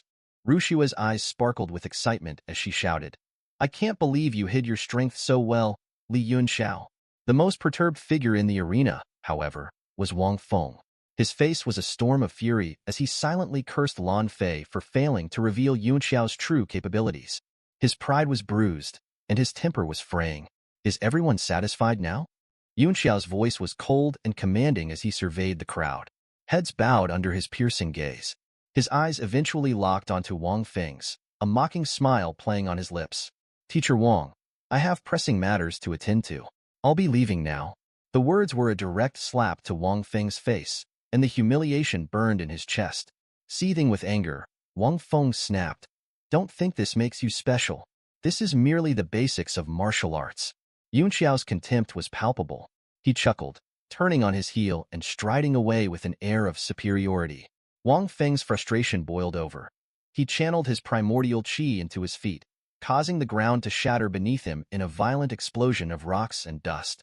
As Yunxiao approached the edge of the arena, his laughter halted abruptly. Ahead of him stood a man clad in white, a self-satisfied smile on his face. "Allow me to introduce myself," the man said with a superior air. "I'm Lan Xian, a graduating student and the leader of the Xian gang." The mention of his name sent ripples of surprise through the gathered students. Lan Xian's imposing demeanor and air of authority were unmistakable. He expected Yunxiao to falter, but the response was less than he anticipated. Yunxiao's eyes narrowed in disdain as he observed Lan Xian. With a dismissive wave of his hand, he retorted, "Good dogs don't block the way." Lan Xian's face contorted with rage. The insult stung deeply, as no student had ever dared to address him so disrespectfully, especially in front of such a large crowd. "You dare speak to me like that?" Lan Xian's voice trembled with barely contained fury. "No student has ever talked to me in such a manner."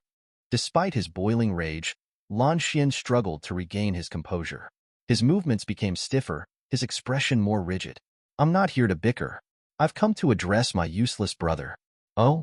A big dog has arrived after I've dealt with the little dog," Yunxiao quipped, his voice dripping with mockery. "Are all members of the Li family as uncultured as you?" Lan Xian snapped, his anger barely controlled. Yunxiao smirked. "Uncultured? After all the fighting and bloodshed, and me crippling your little brother, you come to lecture me? What are you if not a fool?" Lan Xian's patience snapped. "I've had enough of your insolence.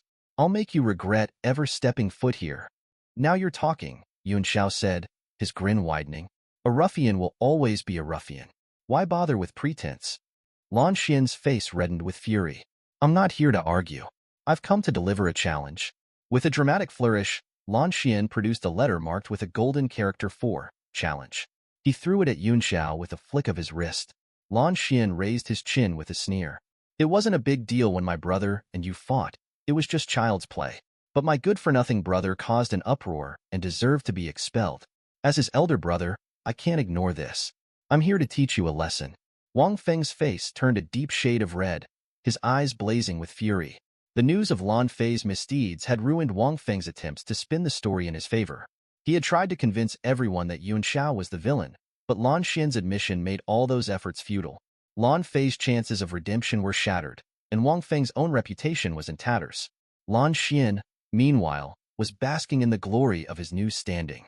By defending his brother, he had not only solidified his position among his followers, but had also won favor within the Lan family. His reputation had soared, and he reveled in his double victory. Whispers spread like wildfire among the students. "So, it was Lan Fei who was in the wrong. I thought he was being framed." "I thought so too, but now even his elder brother admits it. It's unsettling to think about it."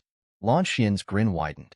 His eyes sparkled with triumph as he pointed a finger at Yunxiao. "You have 2 choices. Kneel here, swear never to harm my family, and bow whenever you see us. Or, fight me and face being utterly crippled, only to beg for my forgiveness afterward. Choose wisely. I suggest you take the first option. It's not easy to cultivate to your level." The crowd buzzed with anticipation. This is savage. If he chooses to kneel, how will he hold his head up in the future? Exactly. But if he refuses, fighting Lan Xian could be a death sentence. It's a choice between pride and survival. Rushua stormed forward, her face flushed with anger. Lan Xian, this is outrageous.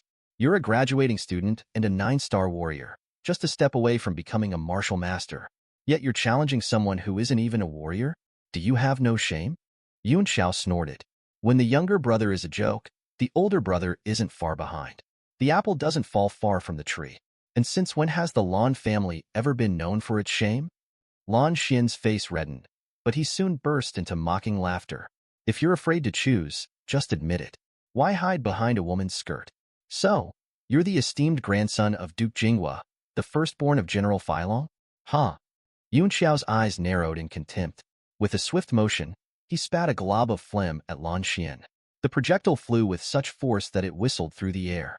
Lan Xian's face twisted in rage, but he had to dodge the phlegm, stepping aside.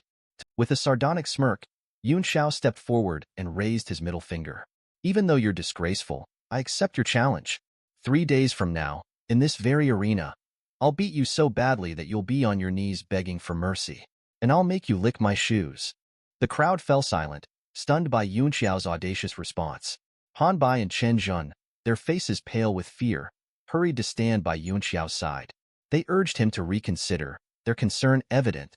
Lan Xian's face was twisted with rage as he watched Yun Xiao walk away. His voice was laced with venom as he shouted, "You better not back out. If you don't show up in 3 days, you'll have no place left at Jialan Academy." Yun Xiao turned back, a smirk playing on his lips. "Don't worry. I'll be here, and I won't be washing my feet for 3 days." Lan Xian's face flushed with fury, and he clenched his fists so tightly his knuckles turned white. "You're all talk. If I don't cripple you completely in 3 days, I'll eat my hat." As Yun Xiao walked away, his laughter echoed through the arena. Yun Xiao's smile faded, replaced by a cold, determined expression. As he strode away, his thoughts turned grim. The feud between the Li family and the Lan family runs deep. Lan Xian is just the beginning. I'll deal with him, and then I'll bring the entire Lan family to its knees. Yun Xiao left the campus, heading straight to the Alchemist Association. The lobby buzzed with activity. He spotted an apprentice hunched over, brewing a potion with intense focus. The faint scent of herbs filled the air. This was a potent, strength-boosting potion, perfect for the Academy's upcoming assessment. The apprentice was deep in concentration, channeling his soul power to stabilize the mix. Yun Xiao smirked and casually warned, "Too much cross-refining grass. Add a dust flower, or it'll blow in 5. The apprentice shot him a glare, annoyed.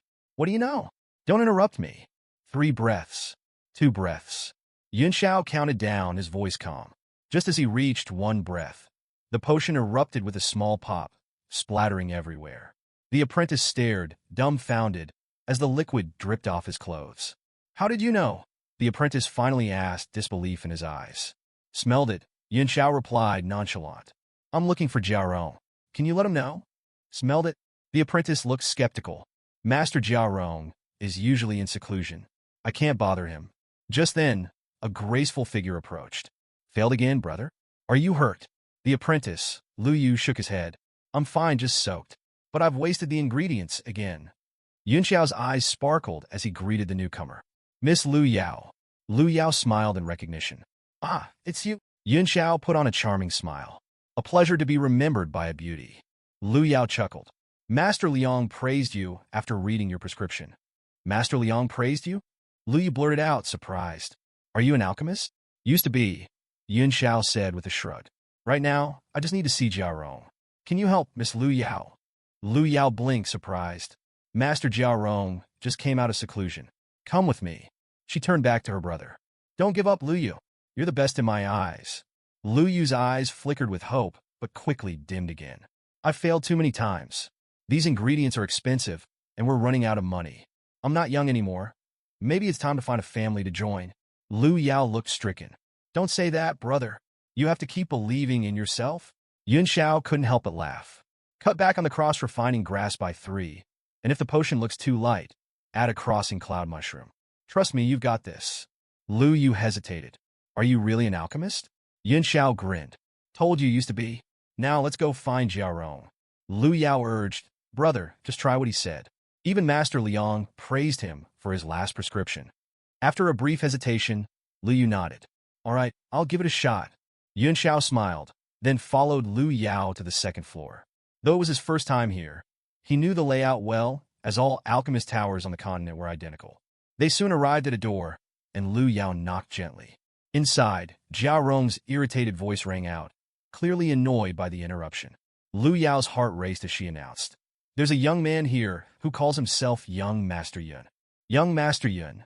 The voice inside instantly changed to one of shock, followed by the sound of objects clattering to the floor. The door flew open, revealing Jiao Rong, who looked as if he'd seen a legend. "Young Master Yun," he exclaimed, stepping aside with an air of reverence. Lu Yao stood there, stunned. Was this the same proud and aloof Jiao Rong? Why was he treating Yun Xiao with such respect? No, reverence? This was even more than what he showed the president. Yun Xiao turned to the frozen Lu Yao. "You can leave us now." As Lu Yao hurried away, Yun Xiao strode into the room. It was spacious, crammed with refining equipment and intricate arrays. The only area free of clutter was a small corner with a few leather couches and a bed, a clear sign of the grueling life of an alchemist. "Young Master Yun, not only has my soul power fully recovered, but I've also made a breakthrough. A real breakthrough." Jiao Rong's excitement was palpable. He had been itching to share this news with someone, and now Yun Xiao was here. Yun Xiao, however, was unimpressed. "Why are you so excited over something so trivial? I don't have time for small talk. Come back when you've broken through to the 6th tier." Jiao Rong's face turned pale at Yun Xiao's indifference, but his eyes nearly popped out at the mention of the 6th tier. "Now, I need you to refine some pills for me." "Yes, yes." Jiao Rong's forehead was beaded with sweat. The 6th tier was just a stepping stone? Yun Xiao must be exaggerating. But there was no mistaking his authority. Yun Xiao continued, "One is an origin-impacting pill, the other an origin-blasting pill." Jiao Rong's eyes widened in shock. "Those pills are nearly 2nd tier. I'll just become a 1st-tier alchemist. I'm not sure I can manage them." Yun Xiao sneered. "With me here, what's there to fear? Gather the ingredients, I don't have time to waste." Jiao Rong froze. Was Yun Xiao planning to guide him through the refinement? Could Yun Xiao be an alchemist as well? Though his mind was filled with questions, Jiao Rong quickly complied, instructing someone to fetch 3 sets of ingredients for both pills. Yun Xiao glanced at the 3 sets of ingredients and asked, "I only need 1 for each pill. Why prepare 3? Jiao Rong smiled wryly, thinking, this young Master Yun must not be an alchemist if he doesn't understand the success rate. He explained, "A 1st-tier alchemist has only about a 60% success rate for a 1st-tier pill, and these pills are nearly 2nd tier. 3 sets might not even be enough, but it's all we have in stock. I've already sent someone to gather more." Yun Xiao snorted, unimpressed, and moved directly to the refining equipment. "Let's begin. You do the work, and I'll guide you." Doubt flickered in Jiao Rong's mind, but he quickly suppressed it, following Yun Xiao's instructions as they began the process. Refining a pill required a delicate balance of herbs, soul power, and most critically, the alignment of medicinal properties. "Purify the herbs first," Yun Xiao ordered. Jiao Rong complied, sending out his soul power to sort and purify the ingredients as instructed. The process was grueling. Yun Xiao's sharp tongue lashed out repeatedly. "Fool! Idiot!" But Jiao Rong gritted his teeth and endured. His initial focus on memorizing the steps soon gave way to simply following Yun Xiao's commands, his mind numb with exhaustion. Finally, Yun Xiao's voice cut through the haze. "That's enough. Retrieve the pills." Jiao Rong nearly collapsed from relief. He quickly withdrew his soul power and shot out a stream of primordial qi, catching the 2 pills that spun in the air before falling into his hand. "I did it! An origin-impacting pill and an origin-blasting pill. I really did it!" Jiao Rong was trembling, his exhaustion forgotten. He couldn't believe he had refined both at the same time. The harsh scolding from Yun Xiao now felt like a blessing, something he'd gladly endure daily if it meant receiving such guidance. Yun Xiao took the pills from him, examining them with a frown. "Why is the purity so low? You call this trash worth shouting about?" Jiao Rong's heart sank. He was about to retort, "You're not even an alchemist. How would you know?" But then he remembered that every step of the process had been under Yun Xiao's guidance. There was no way Yun Xiao wasn't an alchemist, and perhaps one far beyond his understanding. Jiao Rong swallowed his words, recalling Yun Xiao's earlier mention of a 6th-tier breakthrough. Could it really be possible? A shiver of excitement ran through him at the thought. Yun Xiao noticed Jiao Rong's exhausted state and sighed. Looks like I'll have to purify them myself. What a hassle. But for simple purification, my soul power is more than sufficient. He wrapped the pills in his soul power, guiding them over the array while performing incantation gestures. Flames of Yin energy shot out, enveloping the pills in a purifying burn. Jia Rong was stunned. Finished pills can be purified? I thought only raw ingredients could be purified. Yun Xiao ignored the question, too focused on the task at hand. His hands moved with precision, controlling the flames over the array with ease, transforming the pills before Jia Rong's astonished eyes. Jia Rong's eyes widened, his breath catching as he watched Yin Xiao perform a series of hand seals he had never seen before. Each movement felt both unfamiliar and strangely significant, as if they held a deep, elusive meaning. Panic gnawed at him. He was on the verge of understanding something critical, but couldn't quite grasp it. Done, Yun Xiao said, exhaling as he examined the 2 pills in his palm. His expression was a mix of frustration and resignation. This is the best I can do for now. My soul power is still too weak. Yun Xiao was confident these pills would enable him to break through to the origin realm within 3 days, just in time to defeat Lan Xian, a 9-star warrior. As a precaution, he also prepared an origin blasting pill for later use. Jia Rong, still trying to process what he'd witnessed, murmured, 72 hand seals. He was furiously trying to commit them to memory when he glanced at the pills in Yun Xiao's hand and froze. Flawless pills, he blurted out. In the world of alchemy, pills weren't just classified by grade, but also by purity. A pill with over 90% purity was considered flawless, a rarity that usually required both incredible skill and a fair amount of luck. Yet Yun Xiao had not only purified finished pills, he had turned them into flawless ones. The realization left Jia Rong's mind blank. In just one day, his understanding of alchemy had been shattered and rebuilt multiple times. By the time he came to his senses, Yun Xiao had already left, leaving him with a profound sense of regret. He hurriedly grabbed paper and pen, jotting down his doubts and questions. As Yun Xiao passed through the lobby on the first floor, he heard Lu Yu shout excitedly, "It worked! I finally did it!" Lu Yao's face lit up with a grateful smile when she saw Yun Xiao, who gave her an encouraging thumbs up before leaving the Alchemist Association. Back on campus, Yun Xiao went straight into seclusion to cultivate. Meanwhile, in the dean's office at Jialan Academy, Zhong Lishan's face broke into a smile as he listened to Yun Xiang's report on her recent achievements. An alchemist, and at such a young age. In hundreds of years, you could become the strongest since Yangdi. But his expression suddenly turned stern. Why didn't you inform me immediately?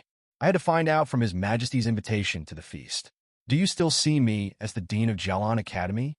Yun Xiang smiled sheepishly. I didn't expect the invitation to come so soon. I was stabilizing my soul power after the breakthrough and planned to inform you once I was done. Zhong Lishan waved his hand dismissively. Let's put that aside. Among the younger generation, you're my favorite. At 21, you've already achieved 3 stars of the 4 quadrants realm and become a first-tier alchemist. Your future is limitless. I plan to announce at the feast that I will promote you to Vice Dean of Jialan Academy. Vice Dean? Yun Xiang exclaimed in shock. But Zhong Lishan cut her off. If not you, then who? Some old-timers here might have higher cultivation bases, but they lack your potential. You're also cultivating soul power, and you're one of the 5 commanders of the State Guardians. Your appointment will be respected. Yun Xiang fell silent, sensing it would be unwise to continue protesting. An awkward silence filled the room until the noise of students outside broke it. She noticed a large group heading toward the martial arts arena. What's happening? Why are they all heading to the arena? She asked. Zhong Lishan chuckled. It's quite amusing. One of your top students, Li Yunxiao, has accepted a challenge from Lan Xian, the leader of the Xian gang. They're fighting over the incident with Lan Fei. Li Yunxiao accepted Lan Xian's challenge? Over the Lan Fei incident. Yun Xiang exclaimed, her eyes wide with shock. What happened while I was away? Zhong Lishan gave her a quick rundown of the events, finishing with a snort. These so-called distinguished children are pushing the limits in this academy.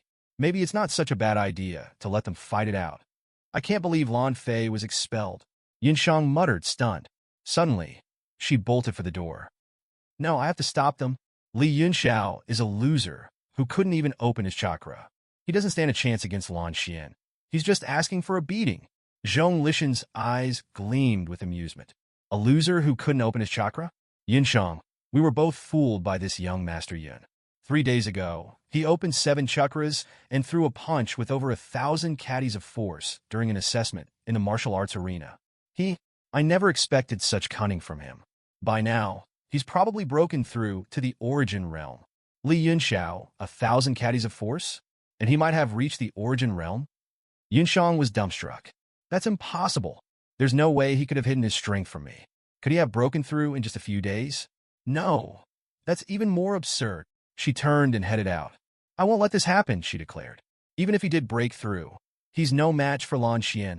Lan Xian ranks 3rd on the minor power chart, and he's probably only a step away from becoming a martial master. Yinshang couldn't shake the image of Yunxiao from class that day. He seemed different, and his bright eyes had unsettled her.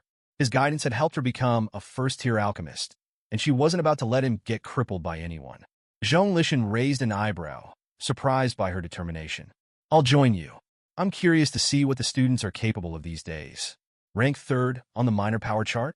This should be interesting.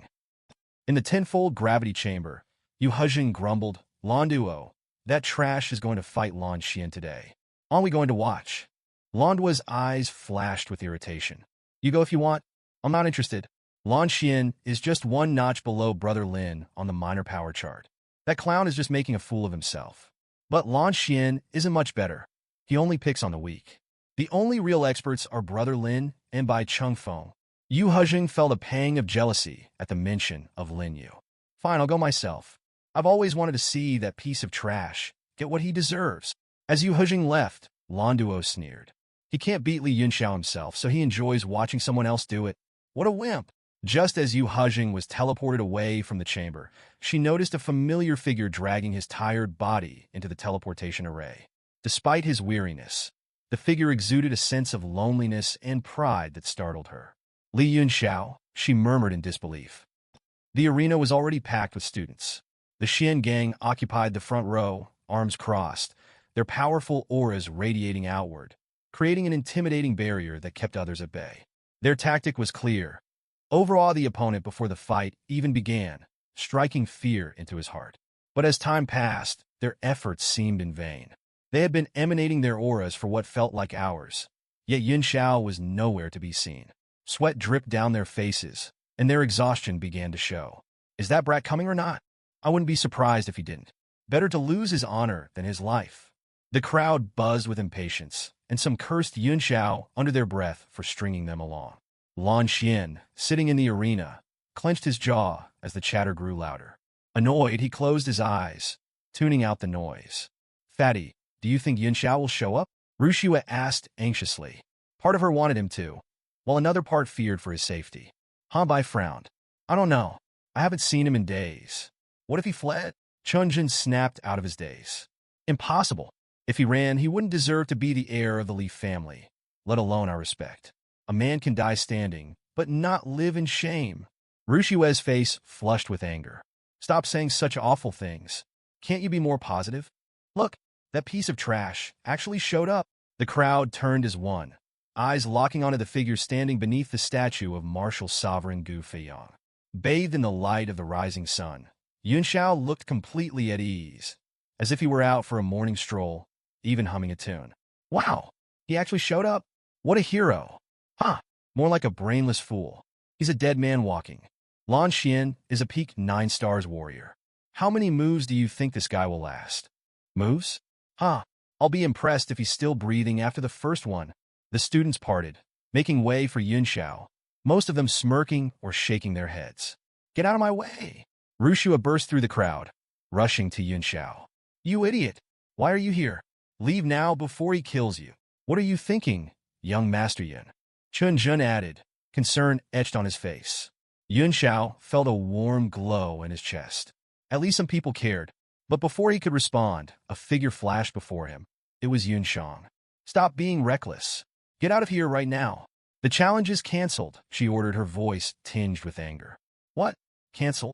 The crowd erupted in disbelief, their shouts quickly turning into jeers. No wonder he looked so calm. He had a trick up his sleeve, disgracing the Li family like this. How pathetic. That trash was already a disgrace. What's one more stain on his name? The venomous words made Chen Jun and Han Bai's faces darken with anger, their fists clenched in frustration. Miss Luo, this is a duel between students. How can you cancel it on their behalf? Xian Ping, one of the teachers, stood up, his voice stern. Besides, you're from the State Guardians. Isn't it inappropriate for you to intervene? Yunshang's eyes gleamed coldly as she locked on Xian Ping. Since Li Yunxiao is my student, it's my duty to protect him. What gives you the right to question that? What faction do you belong to? Xian Ping's face twitched, but he kept his composure. I'm not part of any faction. But as teachers, we must remain neutral. It's inappropriate for us to interfere in student duels. We must be fair and just, not taking sides. Before Yunshang could respond, Yunxiao spoke up, his tone calm but sharp. Teacher Luo, you've always defended Lan Xian. Why not me? Teacher Xian is right. Fairness and justice must prevail. Leave us be. I'll cripple him in minutes. Stunned silence fell over the group. Was Yunxiao out of his mind? Or had he been scared senseless by the situation? But while they hesitated, Yunxiao had already stepped into the arena, striding confidently toward Lan Xian. He's lost it. Yunshang stomped her foot in frustration. There was no stopping the duel now, so she focused intently on the arena, ready to intervene if things went south. She wouldn't let Yunxiao get crippled. I thought you'd be too scared to show up. Lan Xian sneered as he stood up. But talking won't save you. You're just prolonging your inevitable defeat. Yunxiao's eyes narrowed as he stepped forward, a powerful aura emanating from his body. Think you can talk me down? Dream on, warrior. He's really broken through and become a warrior. Yunshang's heart skipped a beat. She knew Yunxiao had been chakra-less just days ago. How could he suddenly be in the origin realm? The crowd around the arena gasped in shock. Even Yu Hezheng, standing in the audience, felt a cold sweat trickle down his back. No wonder my brother couldn't handle him. He was hiding his true strength all along. Lan Xian's sneer deepened. So you've been holding back. But your luck runs out today. His aura flared up, waves of energy rippling outwards. The air around the arena seemed to warp under the pressure, and the nearby students could feel the faint tremor in the atmosphere. He's indeed a peak 9 stars warrior. Lan Xian's strength is remarkable, Xian Ping said, impressed. I wouldn't be surprised if he breaks into the 2-force realm and becomes a martial master within 2 months. How many moves do you think Li Yunxiao can withstand? Another teacher mused with a chuckle. Their auras are worlds apart. I doubt he'll survive the first clash. Even Commander Xiao Chen expressed interest in recruiting Lan Xian the last time we spoke. Xian Ping's eyes gleamed. Young Master Xian's future with the State Guardians is all but guaranteed. If Yunxiao survives the first strike, it'll be nothing short of a miracle. Wang Feng, watching from the side, remained silent, his expression grim. Though aligned with the Lan family, his loyalty lay with his nephew, who had just been expelled. Seeing Lan Xian bask in glory only deepened his frustration. Secretly, he wished Yunxiao would pull off an upset and cripple Lan Xian, but he knew it was just a foolish dream. One move? I doubt it. Zhong Lishan, who had remained quiet until now, observed Yunxiao's steady approach. His eyes glinted with intrigue. You've all underestimated Li Yunxiao. There might be something worth watching in this duel. The other teachers exchanged surprised glances, and even Yunshang felt a flicker of doubt. She watched Yunxiao as he advanced on Lan Xian, his steps slow, almost laborious, as if the weight of his opponent's aura bore down on him with crushing force. But there was something deliberate in his movements, something that made her wonder if there was more to this fight than met the eye. Zhong Lishan was the only one sensing that something was off. As a martial king of the 5 elements realm, he noticed a subtle but strange energy surrounding Yunxiao. With each step Yunxiao took, the very air around him seemed to vibrate, almost as if the rules of heaven and earth were pulsing in rhythm with him. Zhong Lishan's breath caught in his throat. Impossible, he thought, but then his eyes narrowed. This isn't just any martial technique, it's something far more advanced. He's synchronizing the surrounding auras with his movements. Yunshang, picking up on Zhong Lishan's unease, started to sense it too. She fell silent, lost in thought. Lan Xian, unaware of the subtleties, laughed mockingly. You can barely stand under my pressure, loser. How do you expect to fight me? He began channeling a massive amount of primordial qi into his right hand. The air around him swirled into rings of energy, spinning like vortexes. Don't worry, I won't kill you. I'll just break you down, make you beg, and humiliate your entire family. He roared as he unleashed his move. Passing cloud sword technique, spinning star palm. A cyclone of natural energy formed around his palm, blotting out the sky as it surged toward Yunxiao. Xianping couldn't contain his excitement. Amazing!